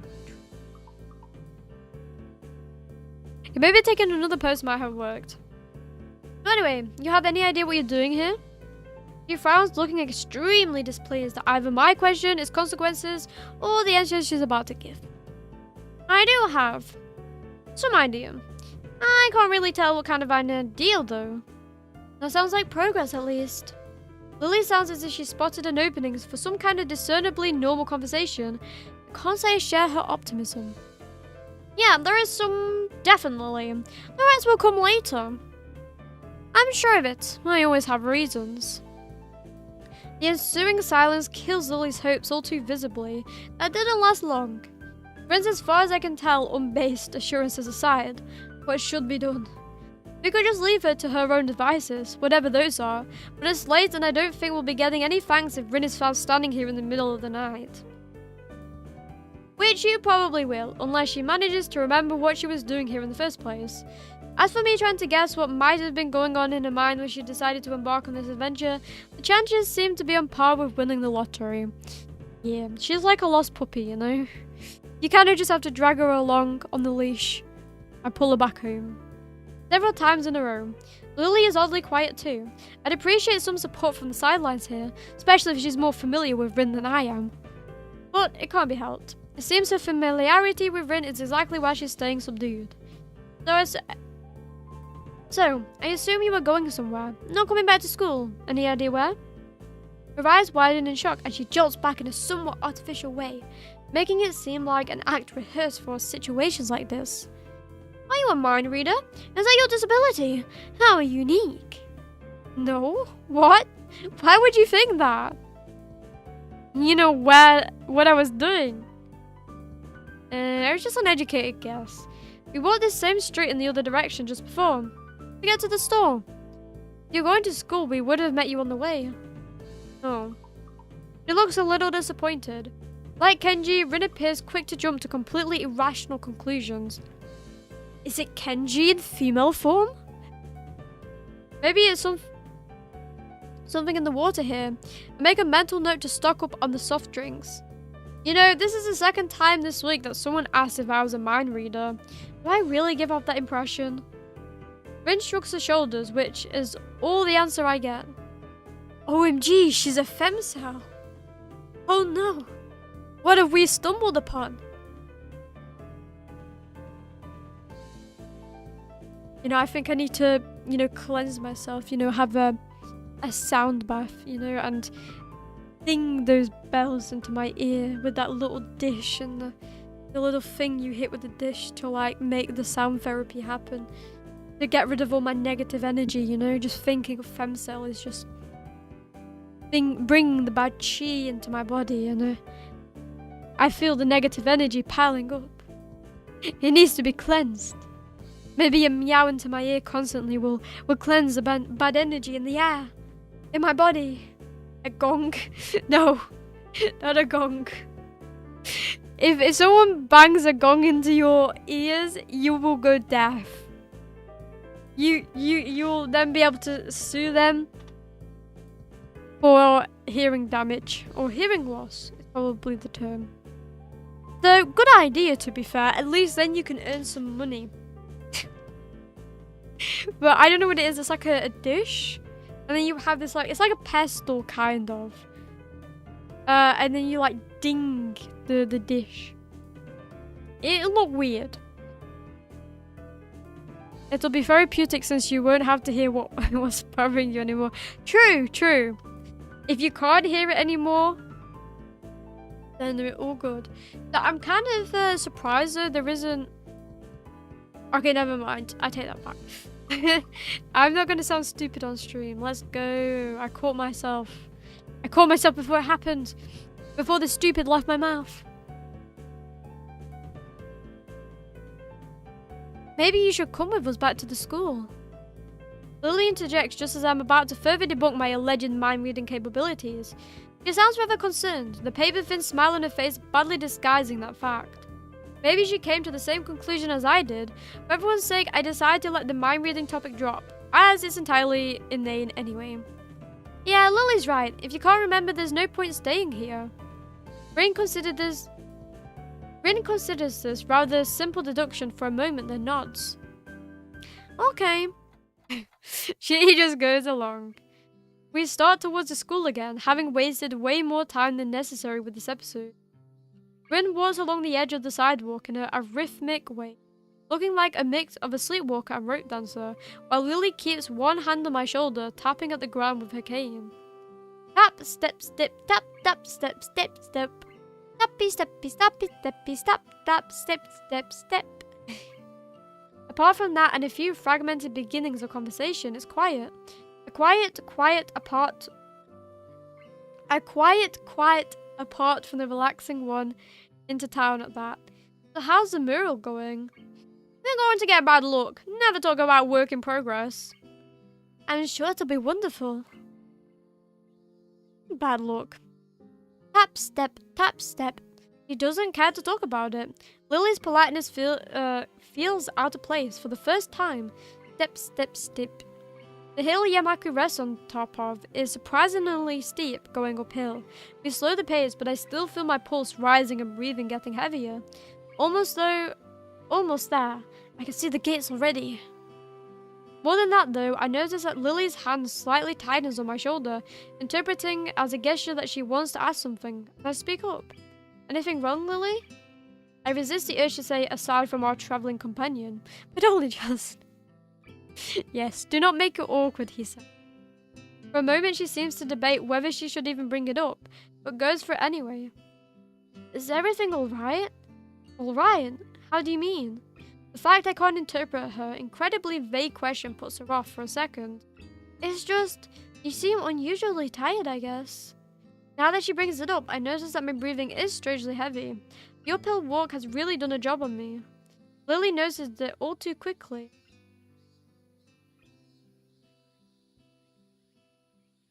I think maybe we should be honest. Maybe. Yeah, let's just be honest. That's alright. I just need to catch my breath. My condition isn't the best these days. Oh. Is it something that is related to you being transferred here? I mean... She cuts herself off rather abruptly, maybe realizing she was being a bit intrusive. Her instincts are sharp though, and while I don't want the subject, it's not like I should lie about it. No, not the honesty route! Does that mean I'm getting more on Lily's route? Or do you mean I'm getting more on Rin's route, please? Please, no, please tell me. Please tell me. Please. I feel like a go back button.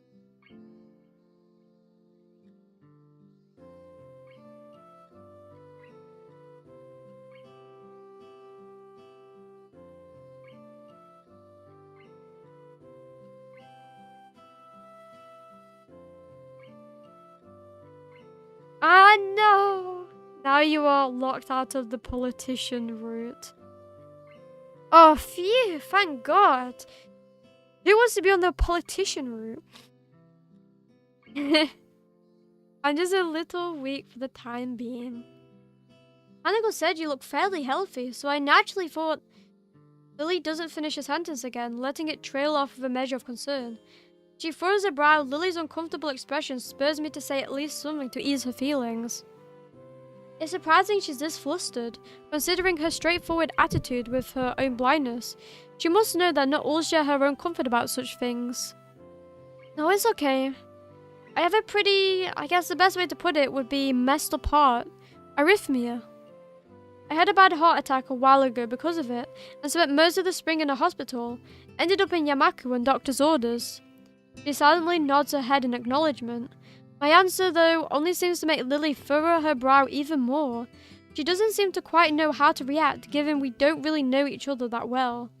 I can't really fault her for it, given I have the exact same reaction. To my surprise, in a moment's time, her face shows that she comes to some sort of realization. Wait, so... the time when Emmy and you collided in the hallway? I grimace slightly.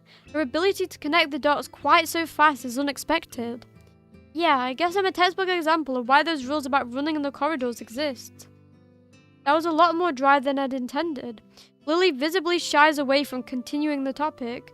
While I do want to ask Sawara your concern, I really don't want to dwell on this either. Stop worrying the wife! I agree. Hisao's such a villain, isn't he? Like, why would he worry such a nice and wholesome saber clone?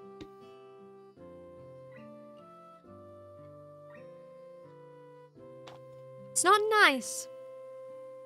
Stop it, Hisao. Go get some help. I try to offer a reassuring smile, but then I realize the futility. Without knowing this, Lily smiles at me reassuringly, but doesn't say anything further. Arriving at the dorms, Rin stops in front of her mural as if lightning struck her. She has been so quiet for almost all of the walk back that I had all but forgotten she was here. It's Friday, isn't it? Yeah, Friday the 8th of June. This is bad. Bad? Why? I think I'm going to go into a fetal position and throw up, possibly in reverse order. Is something wrong? No, nothing is wrong. It's Friday and nothing is wrong yet. This mural is going to... oh no, it's going to need to be finished by Sunday, so everything's alright. Do you have any drugs or a time machine? This is not good. This is so not good. She's behind the schedule. Recalling Suzune's exasperation at Rin's carefree attitude several days ago, I don't know what to think. She has left herself open for I told you so, unless she can pull off whatever she needs to pull off by Sunday morning. Rin keeps staring at her mural, looking as mortified as she can be. Leave me. I'm going to need to work for a while. I glance at Lily, expecting her to share an incredulous look with me as I roll my eyes, but then I realize she's not one to do that kind of thing. Leave me. Honestly, Rin sounds like the type of character that would just like speak and copy past us. We do, of course, not wanting to aggravate her any more than she already is. There is a churning bad feeling in my gut. Rin sure has a knack of making people feel worried about her. She seems like a person who would never be left alone. Maybe we should call someone. She sounded like she was going into shock or something. I'm sure she'll be fine, I'm sure she'll be just fine. She's just, how to say? Lily cocks her head a little, trying to find a polite way of calling Ring crazy without calling her crazy. How do you call someone crazy without calling them crazy? There's a very good word for that. It's called being special. Unique? Close. Yes, a very unique person. I guess you could say that. She giggles at the notion melodiously, nodding in agreement. Sorry about leaving you stranded as you talk to her. I don't really understand her, so I keep my distance. Then I guess was right. Lily offers a slight, apologetic smile as if she was sorry that her own shortcomings had prevented her from becoming closer to Rin. I'm not one to blame her at all.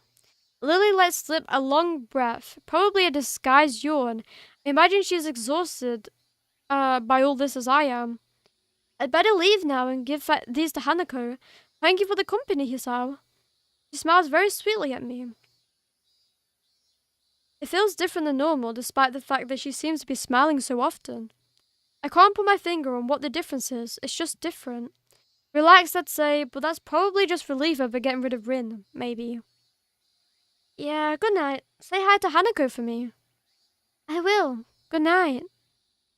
Sleep tight. Don't let the bed bugs bite, or else I'll bite for you.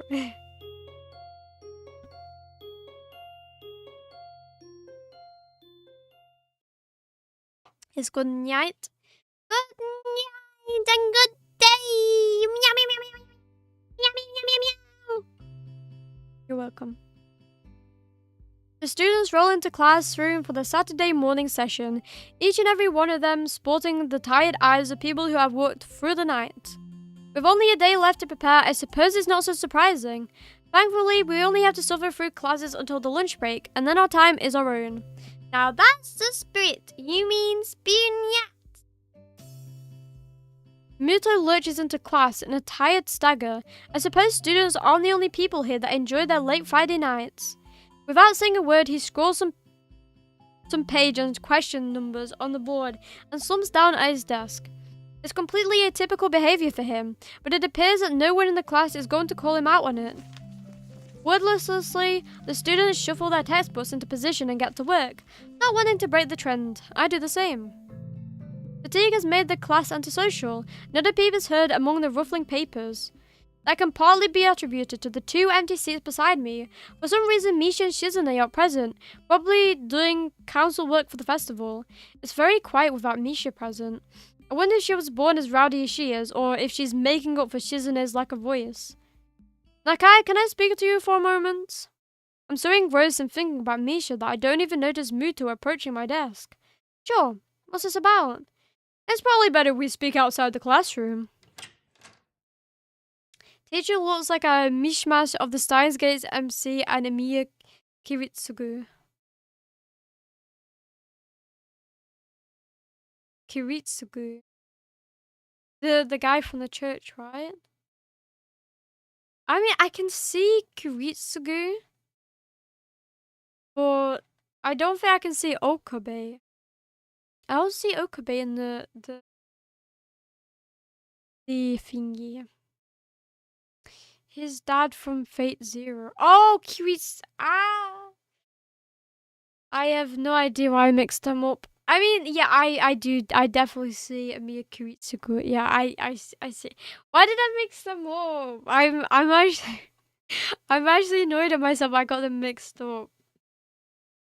But yeah, I definitely I see that. I definitely see that. Fake fan. I honestly feel so disappointed in myself. Like, honestly, the disappointment I feel is I actually really like Kiritsugu as well. Don't worry, don't mind me, you know. Just don't worry, I'll make sure to crucify myself after this stream. Something about this doesn't sound too good, but I stand up and follow him out of the hallway. Muto stands in the hallway. Okay, actually no, I see that Okabe resemblance now. It's like the eyes for me. The Okabe resemblance is the eyes. But, like, he has more of a receding hairline than Okabe does. You can definitely tell he's a lot older. Okay, Muto stands in the hallway, scratching his head as he works out what he's trying to say. Not knowing what is going on, I wait silently. So, tell me, how are things? Things? I expected Muto to be a little vague, but this is pushing the limits. You know, things. You've had a week to settle in now, so how are things? Fine, I guess. I see, and how is your condition? The pause before condition seemed a little unnecessary. Haven't had any problems so far. A brief shimmer of relief passes across Muto's face. Good. That's good.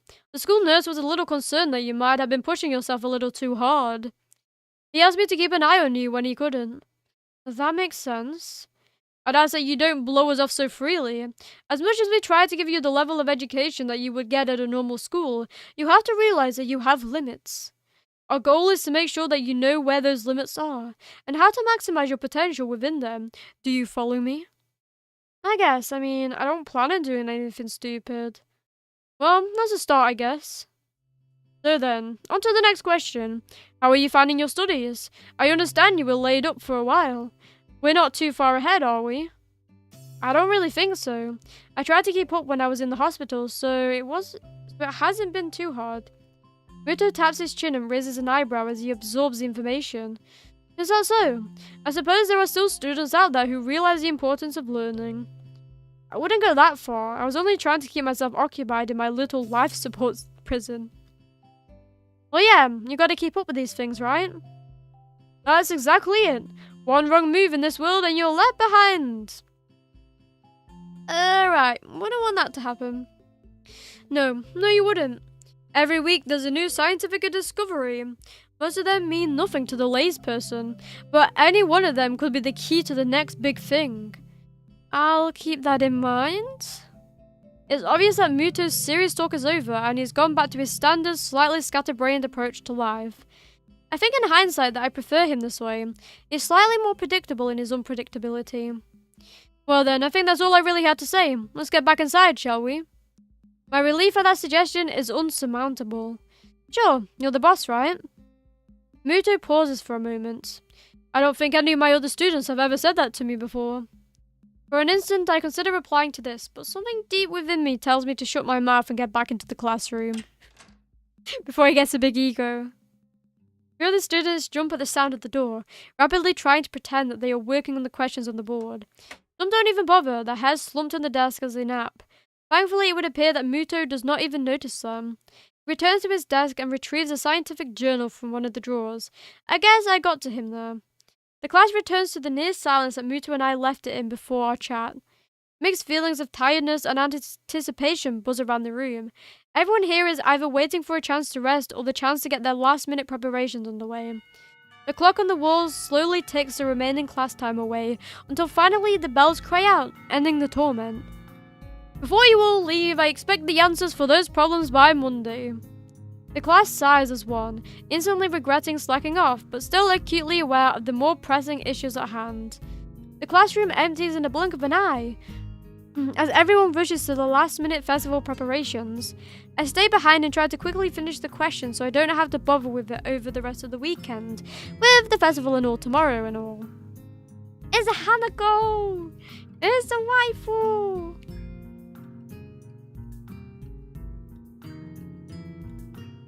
It is a waifu! Apart from me, Hanako is the only one left, obviously waiting for Lily. It's weird that Lily comes all the way to our classroom to pick her up. I expect that moving around is at least nominally harder for her than it is for Hanako. But it's none of my business, and I naturally don't ask about it from Hanako. Despite the relative proximity of our seats, neither takes stride to make a conversation about that or anything else either, so an oppressive silence falls upon the classroom. Time passes in silence. It's probably just 15 minutes or so, but it feels longer. I turn pages of my notebook. Hanako turns pages of the novel she's reading. My pencil lead splinters against the paper, just when I was about to finish a paragraph. The sound of my irritated sigh and subsequent fumbling around for a sharpener feel like they're breaking the mood in the classroom. Hanako keeps her eyes firmly away from my direction. Novel equals Nekopara? Maybe you just have to ask her. Before long, Lily's tall figure appears in the doorway. Hanako? Her name is all it takes to make Hanako jump up from her desk and run to Lily. They talk quietly for a moment, but it isn't long before Lily leaves down the hallway, and Hanako idles back into the classroom, taking her seat once again. I watch Hanako out of the corner of my eye, out of sheer curiosity at the idea that the two would be separated. For a couple of minutes, she does nothing but sit with her chin in her hand, staring at the desk dejectedly. Hell yeah, exactly. Hell yeah to Nekopara. More Nekopara. The boredom evidently became too much for her though, her slender frame reaching into her bag and pulling out a small book. Come to think of it, that isn't the one I saw her reading at the library. She must be quite a fast reader to get through them at this pace. After about 10 minutes of restlessly shuffling in her seat and trying to read, Hanako closes her book and leaves too. As should I, since the assignment is all but finished and there is nothing else to do in the classroom. Not that I have anything else to do either way. The school is a beehive of activity, but nobody pays me any heed. I saunter past classrooms filled with students frantically doing this and that, buzzing around like little worker bees. You wouldn't guess the school day is over. It's a bit quieter outside, but not by much.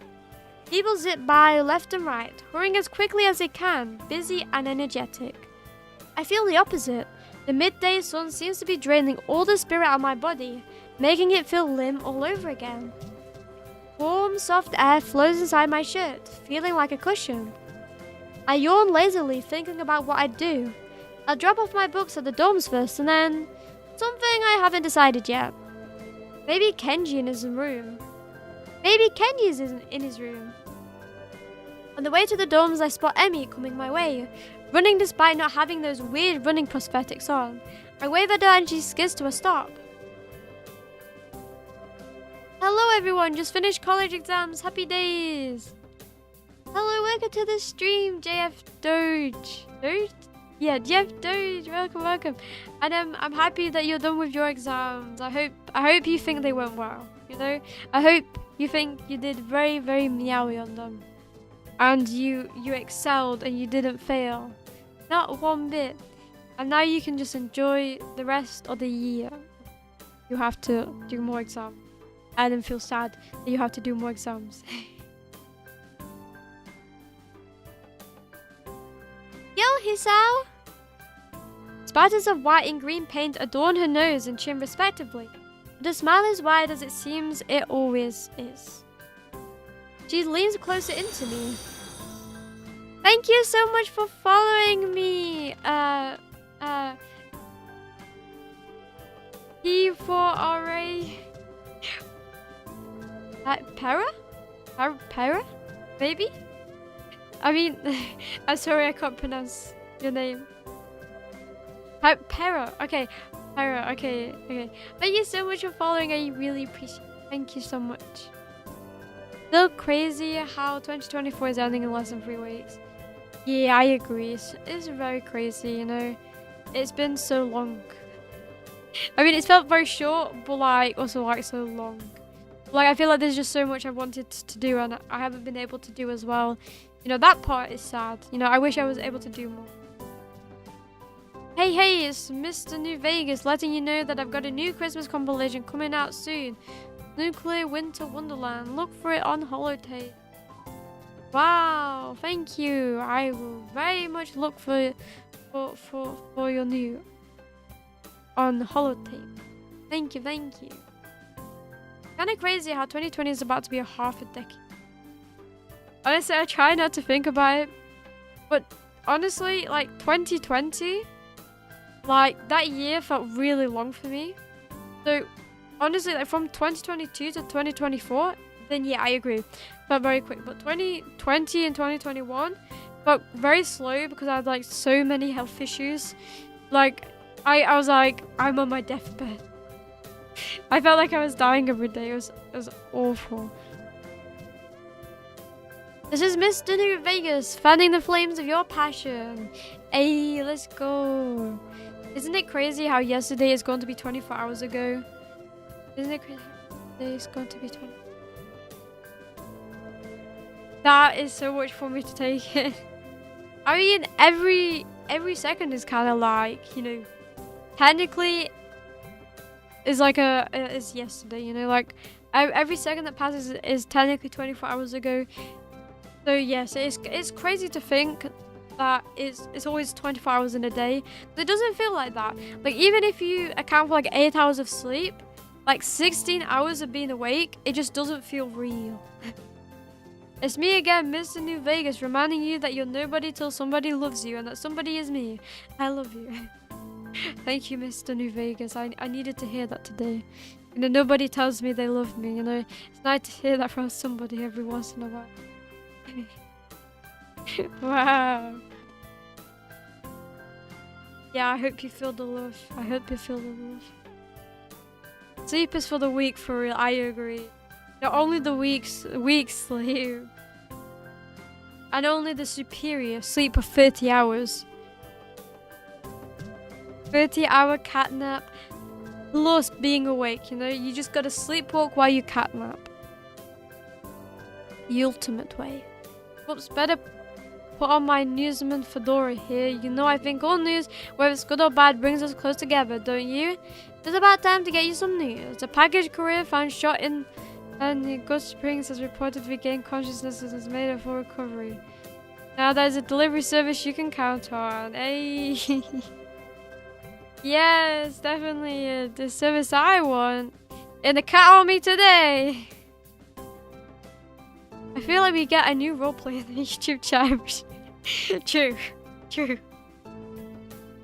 It's quite funny though.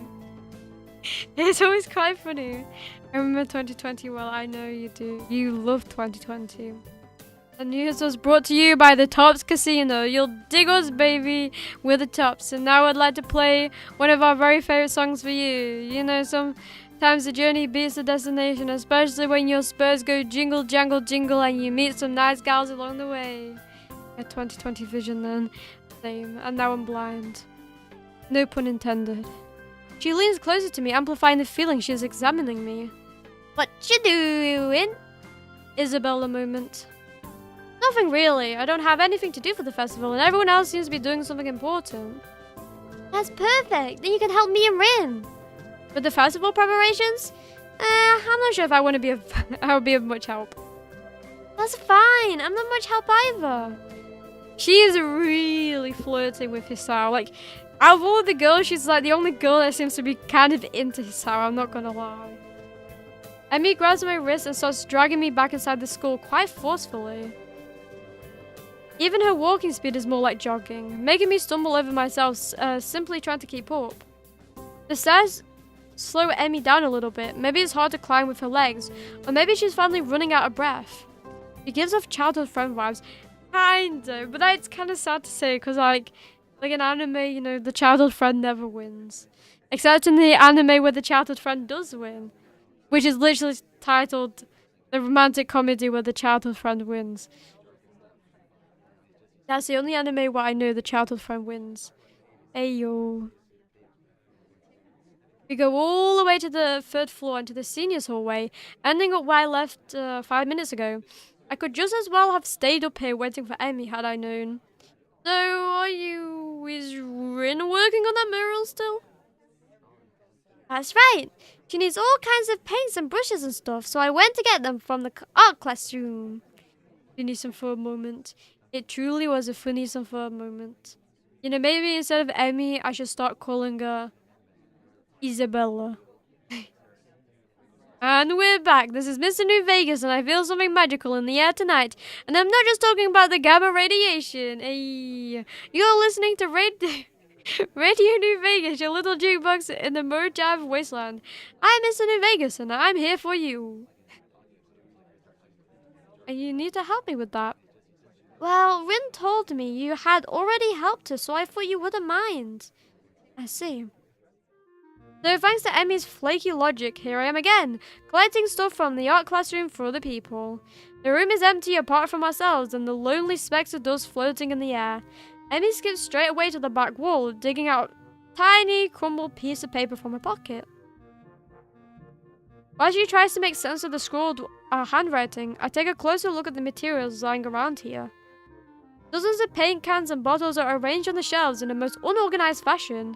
Some look like they have been left there for several decades, relics of previous art club generations. More classics coming right up, so stay tuned. Get some Dean Martin coming up, talking about the greatest feeling in the world, love. Ain't that a kick in the head? It sure is, Dino, it sure is.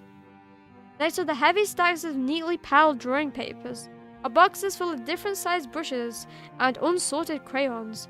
The smells of paint, turpentine and fresh paper float in the stale air, fizzing in my nostrils to form an unmistakable scent of art. All the radio hosts in the chat. Yeah. I hope you're getting in your daily dose of news as you're getting in your daily dose of reading. The smells of paints. I read that, I forgot. Emmy studies her notes, comparing them to markings on the various paint cans, and passes them to me as she finds the correct matches.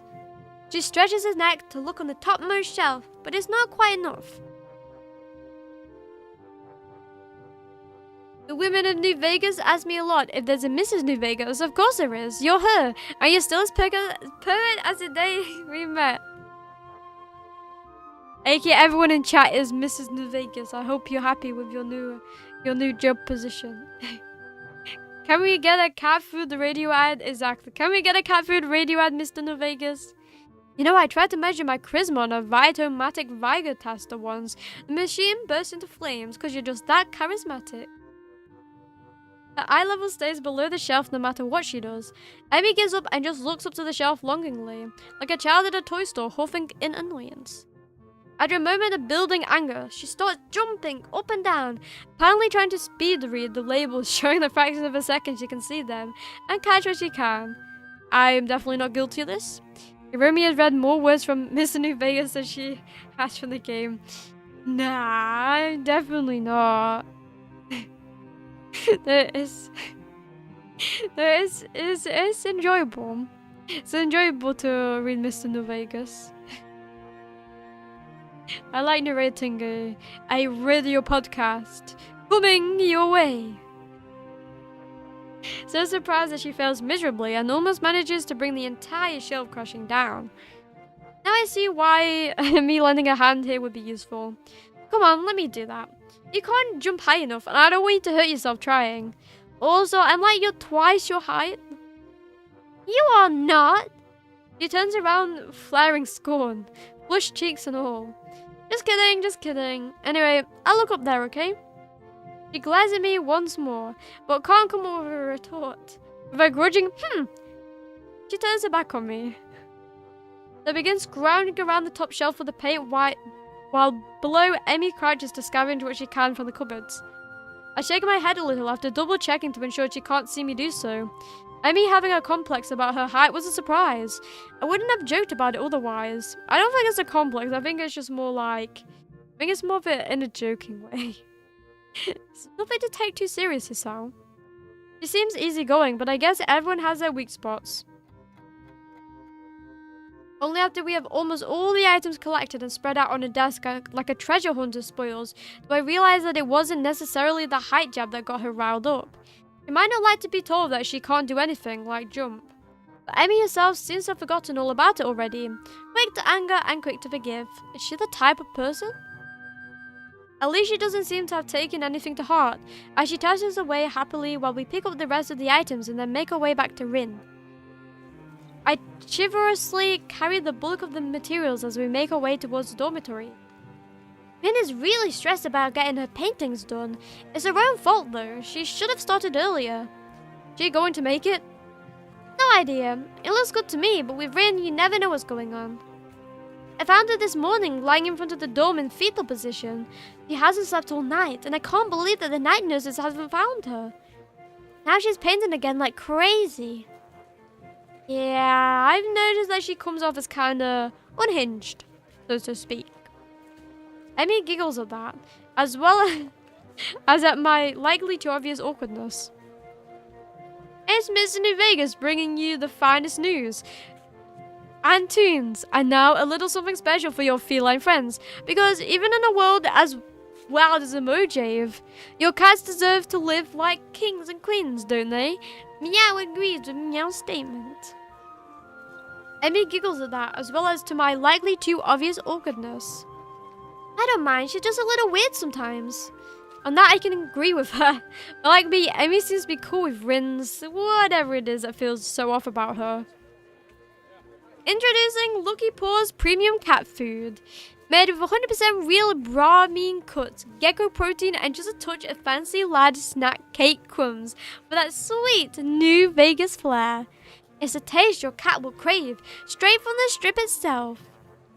I'm sure I will enjoy every bit, you know, but I'm 100% sure it's not gonna beat my world famous whisker. Still, they don't feel close like Misha and Shizune do, with them working as a single entity sometimes. It's hard to say where one ends and the other begins. Even though they're so different, just like Emmy and Rin are.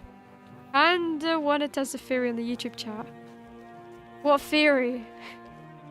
What theory? Oh no. Oh no, the cat's scared now. What theory? I guess I'm gonna find out one way or another. I'm prepared. I prepared my cat helmet. Now you might ask yourself, Mr. New Vegas, what makes this cat food so special? Well, darlings, it's all about luxury. Each can is sealed with the precision of a New Vegas slot machine and packed.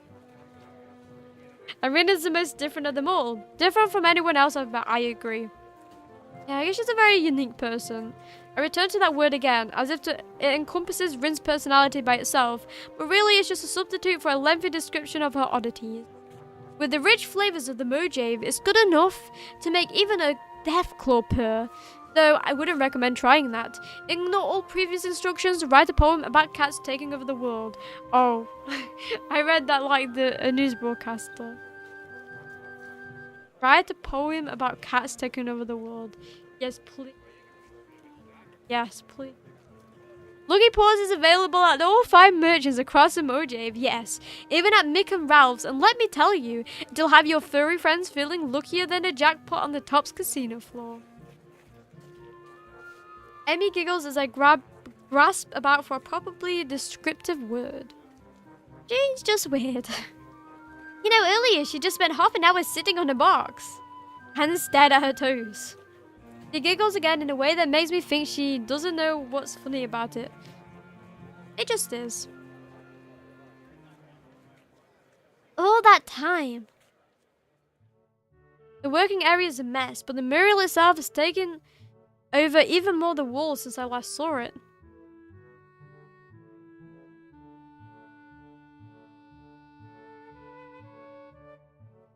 So go ahead, treat your cats to a taste of the high life, because they deserve to live a little New Vegas magic treat.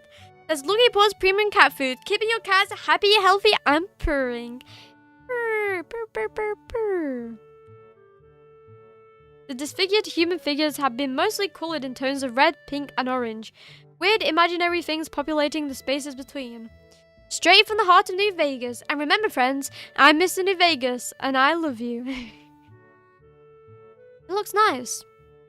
I can't think of any word that would describe the work concisely and comprehensively, so I settle myself on a nondescript nice. Honestly, it seems that the area around the wall becomes untidy at the same rate as the mural progresses. The ground is littered with dozens of paint cans, various art supplies, and empty soda bottles. Rin herself is in the center of this chaos, standing there looking very cozy, as if she was a natural part of the scene. Surprised we haven't had an hour-long Genshin tangent this stream yet. Well, you know, to start a tangent, you have to start... you have to bring a great Genshin talking point. If I get a very great Genshin talking point, then I can talk for a century.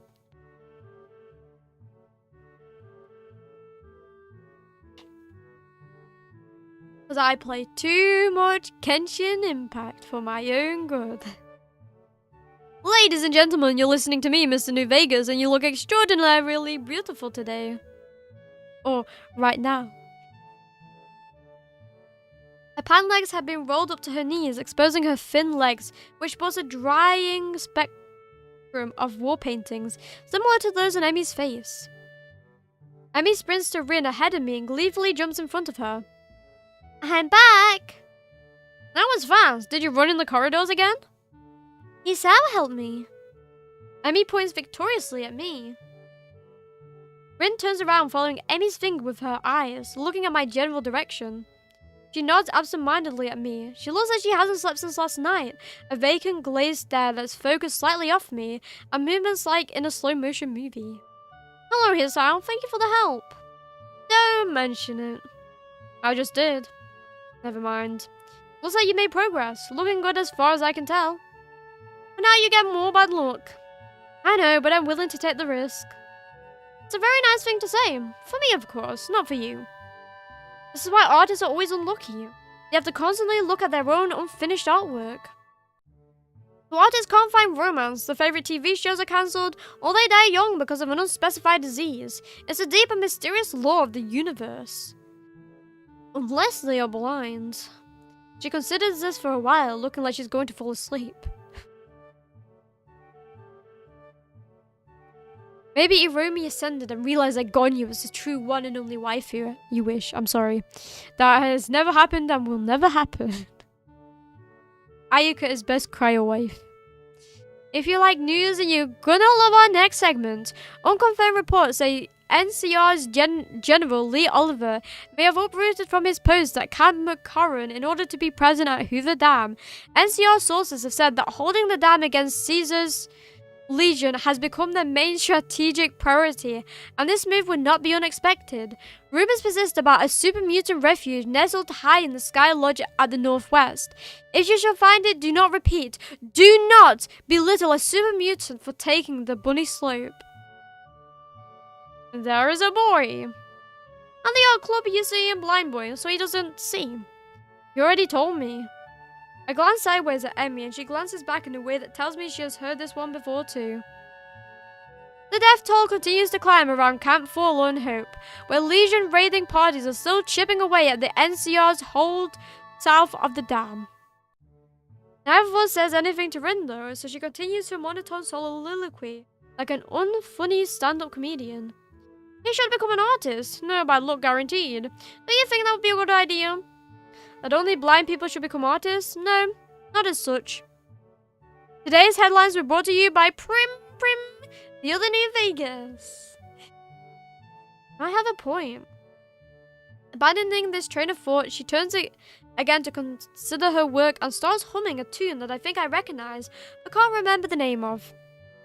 Emmy arranges the supplies we brought and moves a few paint cans around, trying to bring some organization to the scene. Emmy, I need the Parisian blue paint. Which one's Parisian blue? She's staring helplessly at 7 or 8 cans, each with a different tone of blue. Ladies and gentlemen, this next song goes out from me to you, and now Nat King Cole reminding us what really matters. With Love Me As Though There Were No Tomorrow, because in New Vegas, hey you, never know. The one with Parisian blue paint in it. Jeez, Rin, you're not helping us at all. I look around as well, even though I don't know what Prussian blue looks like either. I wonder what blue has to do with Prussia. Or what Prussia even is. The name sounds vaguely familiar, but I can't place it. While none of the blues looks more Prussian than the others, the small print on the label is legible enough to determine that none say anything about the contents being Prussian. There is no Prussian blue here. Emmy heaves a sigh. I guess I have to go back and get some. I promised to help with our class project though, so I'll be back a little later. Can you manage without it for a few hours? Rin nods and so Emmy leaves. Please don't stay, Hisao. I stay because I like watching Rin paint and because I have nothing better to do. I sit on a box and pick up today's books from my bag. It's a story about 3 guys drinking beer for 2 weeks straight and doing little else. Rin moves from the spot that was in need of the blue and starts slowly working on another. Her foot works the brush steadily against the plastered wall, lays the paint on top of laser paint, The mural slowly gains more form. I turn the pages at a leisurely pace. In this chapter, they are drinking beer at the protagonist's friend's house. In the previous ones, it was the protagonist's own apartment. Sal's book sounds trash. We need to put him onto visual novels. I agree, man. He's just He's just reading about a guy who's just fucking drunk. Like, where's the fun in that? You know, at least read something like 50 Shades of Grey if you're gonna read like a novel. Like, no Twilight, no anything like that. Just read something spicier if you're gonna read a normal book.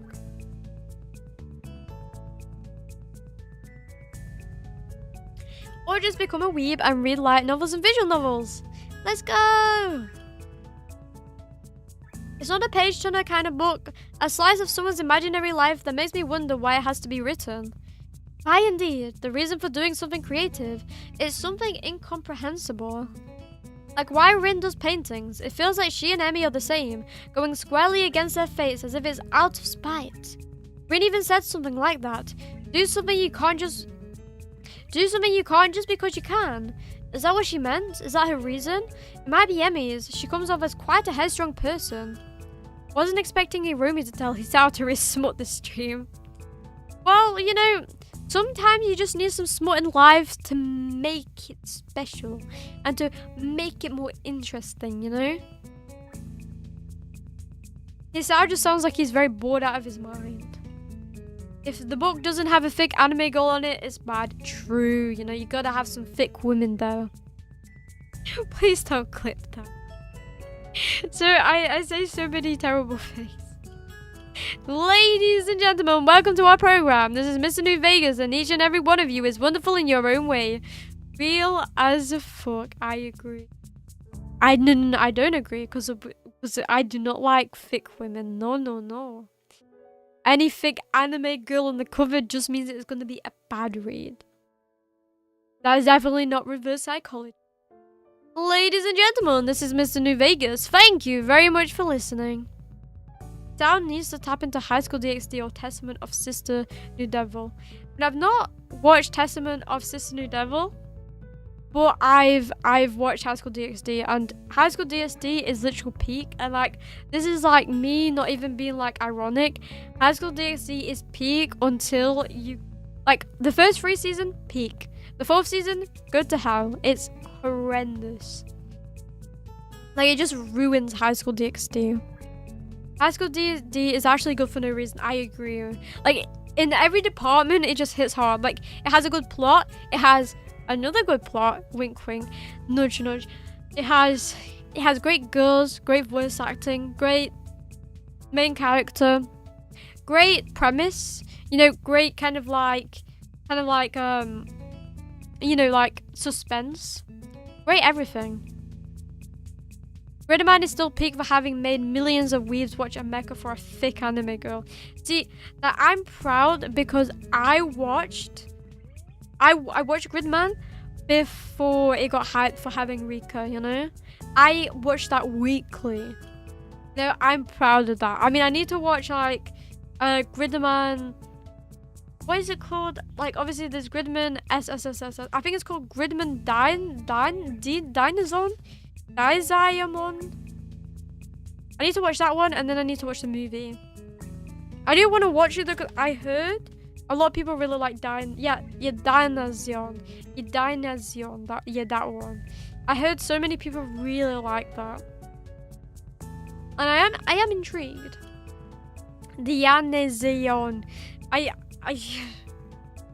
can't pronounce that. I can't, and I will not pronounce that. Rin doesn't give off that kind of an air. Thinking about it, she doesn't give off any kind of air. Or maybe a different kind every time I talk with her. Spelled it wrong again. I give up. It's okay. It's okay. I don't think I could spell it either, you know. We're in the same camp, you know. We're in the same boot camp. We just cannot spell. To be fair, it's definitely a very hard spelling. Why did she say what she just said? Why does she or anyone at all paint or draw or sculpt or write? I've never had much of a creative impulse, so I don't think I can really understand it. It makes me feel hollow inside. What a grim thought. I can't really decide whether it's true or not either. But I'm surprised they made Rika so thick when it just felt like a kid's cartoon with a villain of the week type of deal. I mean, I do agree, it did feel like that. And, you know, people simp Rika. I simped Akeno. What you called Akeno? I think she was called Akeno. I really liked Akeno. She was really cute. And Rika was just like your average, like, next door neighbor kind of girl, you know. Like, she just felt like she felt like the girl that you'd find in like any kind of American like TV show kind of deal. Yeah, that's how she felt to me. And you know, they made her thick so they can sell merchandise. You know, they know what they were going for. They know what they were going for. They got a thick waifu, and then they got a the complete opposite to that. Thick in one department and then thick in the other department. I'm dying. Akeno and Asia are goated. I don't remember who Asia is. But yeah, Akeno 100% goated. 100% goated. Am I content being this way? I can't deny I'm feeling a little bit envious of Rin, but I can't really consider it a flaw of any kind. I am myself and she is herself. Still, I do need to find something that could make me feel a little less lost about myself, instead of just drowning myself in these books as I did in the hospital. I can't help but feel disorientated. The new school, lifestyle, and people around me contribute heavily to this sensation. I try my best to fit into existing social circles, and most of the people I met have been really nice. That's all for now. This is Mr. New Vegas saying I'm just no good without you. This is Mr. New Vegas wishing you ladylike luck tonight on the dance floor. It still feels like I'm an outsider though, like I don't belong. I shake the feeling off, realizing that I'm spacing out. I have neither turned a page of the book, nor done anything for Rin. She's trying to pour some paint from a big can using her feet, having not bothered to ask me, or maybe she did and I didn't hear it. Either way, it looks very unstable. Oh, I thought that was a CG then. I got hyped that it could actually be a CG. I quickly jump to help her, as it looks like she's about to spill the entire contents of the can all over the pavement. I take the can from her feet and pour some in the bowl. She doesn't say anything, and neither do I. I catch a glimpse of her eyes, looking silently at me from under her unkept bangs. It's an unreadable expression, a perfect poker face, mixed with a hint of something like a mild surprise. I wonder what she's thinking. Maybe she's wondering about what I'm thinking. Maybe nothing. Penny for your thoughts. Do you have any pennies with you? I don't think I do. Grip a girl with grippers in the background. Oh, that's kind of funny. The thing is, right, not only does she got these grippers, she's got this massive mouth that's probably licking the toes. That is one way to say that you have a foot fetish without saying you have a foot fetish. Past drawing some random ass mouth licking toes. Holy moly. I didn't even think about that until now. It's like fucking like world bending. And I don't think I will tell him. I'm not thinking anything either, so you're in luck. Except, no, I just did. She frowns, looking very unsatisfied. It's hard not to think about anything, but it's important. I'm about to ask why it's important when some old guy walks up to us, looking like he has some business with Rin. Good afternoon, how's it going? I can make it. Rin doesn't take her eyes off the wall and responds so naturally that I can only assume they know each other. I haven't seen the man before, so I naturally wonder who he might be. Maybe a teacher? His hair is faded to a silvery grey, so much so that it looks artificially dyed. I hope that's not the case, though. Pizza time! Pizza. I mean, it kind of just reminds me of a clown tie, to be honest. Have you ever seen, like, the stereotypical clown? It kind of reminds me of that. Because obviously, like, usually it's a bow tie. Like a polka dotted bow tie. But if you don't remember that fact, then it looks like the clown tie. But when I think pizza, I think of pizza tower now. I'm like, I'm literally too, like, zoomer brained. All-around glasses hang on the bridge of his nose, but it appears he's constantly looking over the lenses, rather than through them. He is studying the mural intently over said glasses. Good, good. What bold composition you have here. He moves to inspect the mural closer, talking to himself about it in a way that makes it obvious he wants us to hear it too. Very good indeed. I don't really know what to make of it, but Rin doesn't seem to care much. She's looking around her working space, the various bowls of different tones scattered all around. Isao. A little more of this, please. Give me a sec. I pour a 50-50 mix of 2 paints into the bowl to create more of the same pale pink tone Rin was using to fill up the shape of a man's face. Rin watches me do so, which makes me feel nervous somehow. Her face is so unassuming that it feels she's just waiting for me to do something wrong. The man turns to reckon me as well, looking surprised as if he noticed my presence only just now. Maybe he did. Why, hello there. Who might you be? Oh, I'm a transfer student to Class 3-3. Hisao Nakai, nice to meet you. Muto's class, eh? Well, I won't hold that against you. He laughs very loudly, obnoxiously loud. A few small birds take flight from a nearby tree. I'm Shinichi Nomiya, the art teacher. So this is the art teacher. In retrospect, should have guessed that much. He even looks like one, as far as the first impressions go. How did you come to end up assisting my protege? I wish I knew. I just got stuck with her, man. I keep wondering that myself, the lack of anything better to do, probably. He looks like he enjoys drugs. You know, now that you say that, you know, I can see that vision. I can see that vision. He lets out a hearty laugh, then checks his watch. I really must take my leave now. That's okay, I'm pleased to see that this little project is going very well. Plus 1 point for en route. So, did I actually? Did I actually? No, please, you're joking. You're actually joking, right? You're actually joking. You're joking. No. Look, if I have to restart this game just to get fucking Hanako's right, I will. If I have to restart, I will. Okay, I will. Imagine laughing loud enough to scare the local wildlife. Only old men can do that, you know. Like, I kid you not, like, I've known a few old men in my lifetime. For undisclosed reasons, obviously. But their laugh was always so loud. Very, very loud. Well, I mean, you did pick the choice that said you were here for Rin. Did I? It's like, I didn't know them that. Like it just sounded like I was just there because I don't know why. Because I wasn't. I'm not interested in the art club because she's in the art club. So I thought, if I'm interested in the art club and she's in the art club, then that would mean I'm interested in her, but I'm not. It's so Hanako. No, please.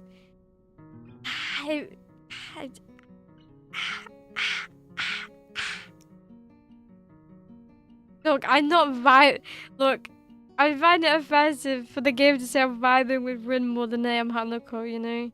It's not reading my waifu meter right now. My waifu meter's going crazy for Hanako.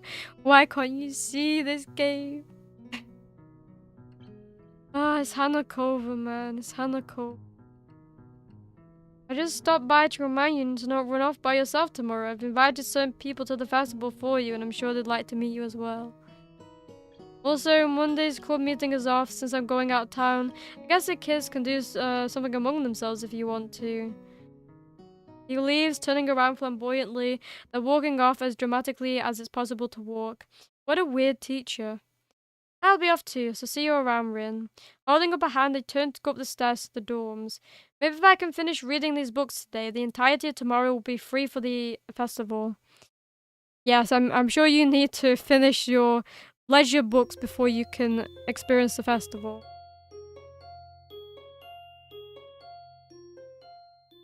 I'm so Hanako, man.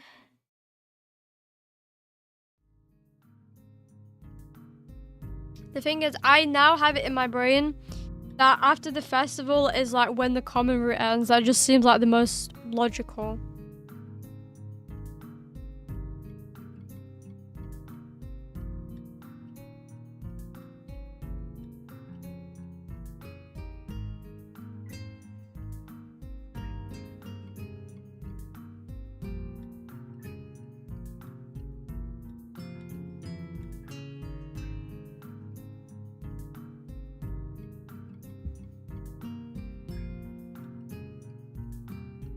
that's right. Oh, it does end after the festival? That means I'm so close. That means I'm very close. But for now, I'm gonna end the stream. And thank you for coming. I really do want to finish. It's Hanako. Don't worry. If I'm Hanako, I'll literally speed run the game again just to get Hanako. Don't worry. But that means next stream that I do, we will actually be in somebody's room. Oh my god, it's like world breaking, world ending. It's like unbelievable. This is like you do realize it's like part 5, 3 hours a stream usually.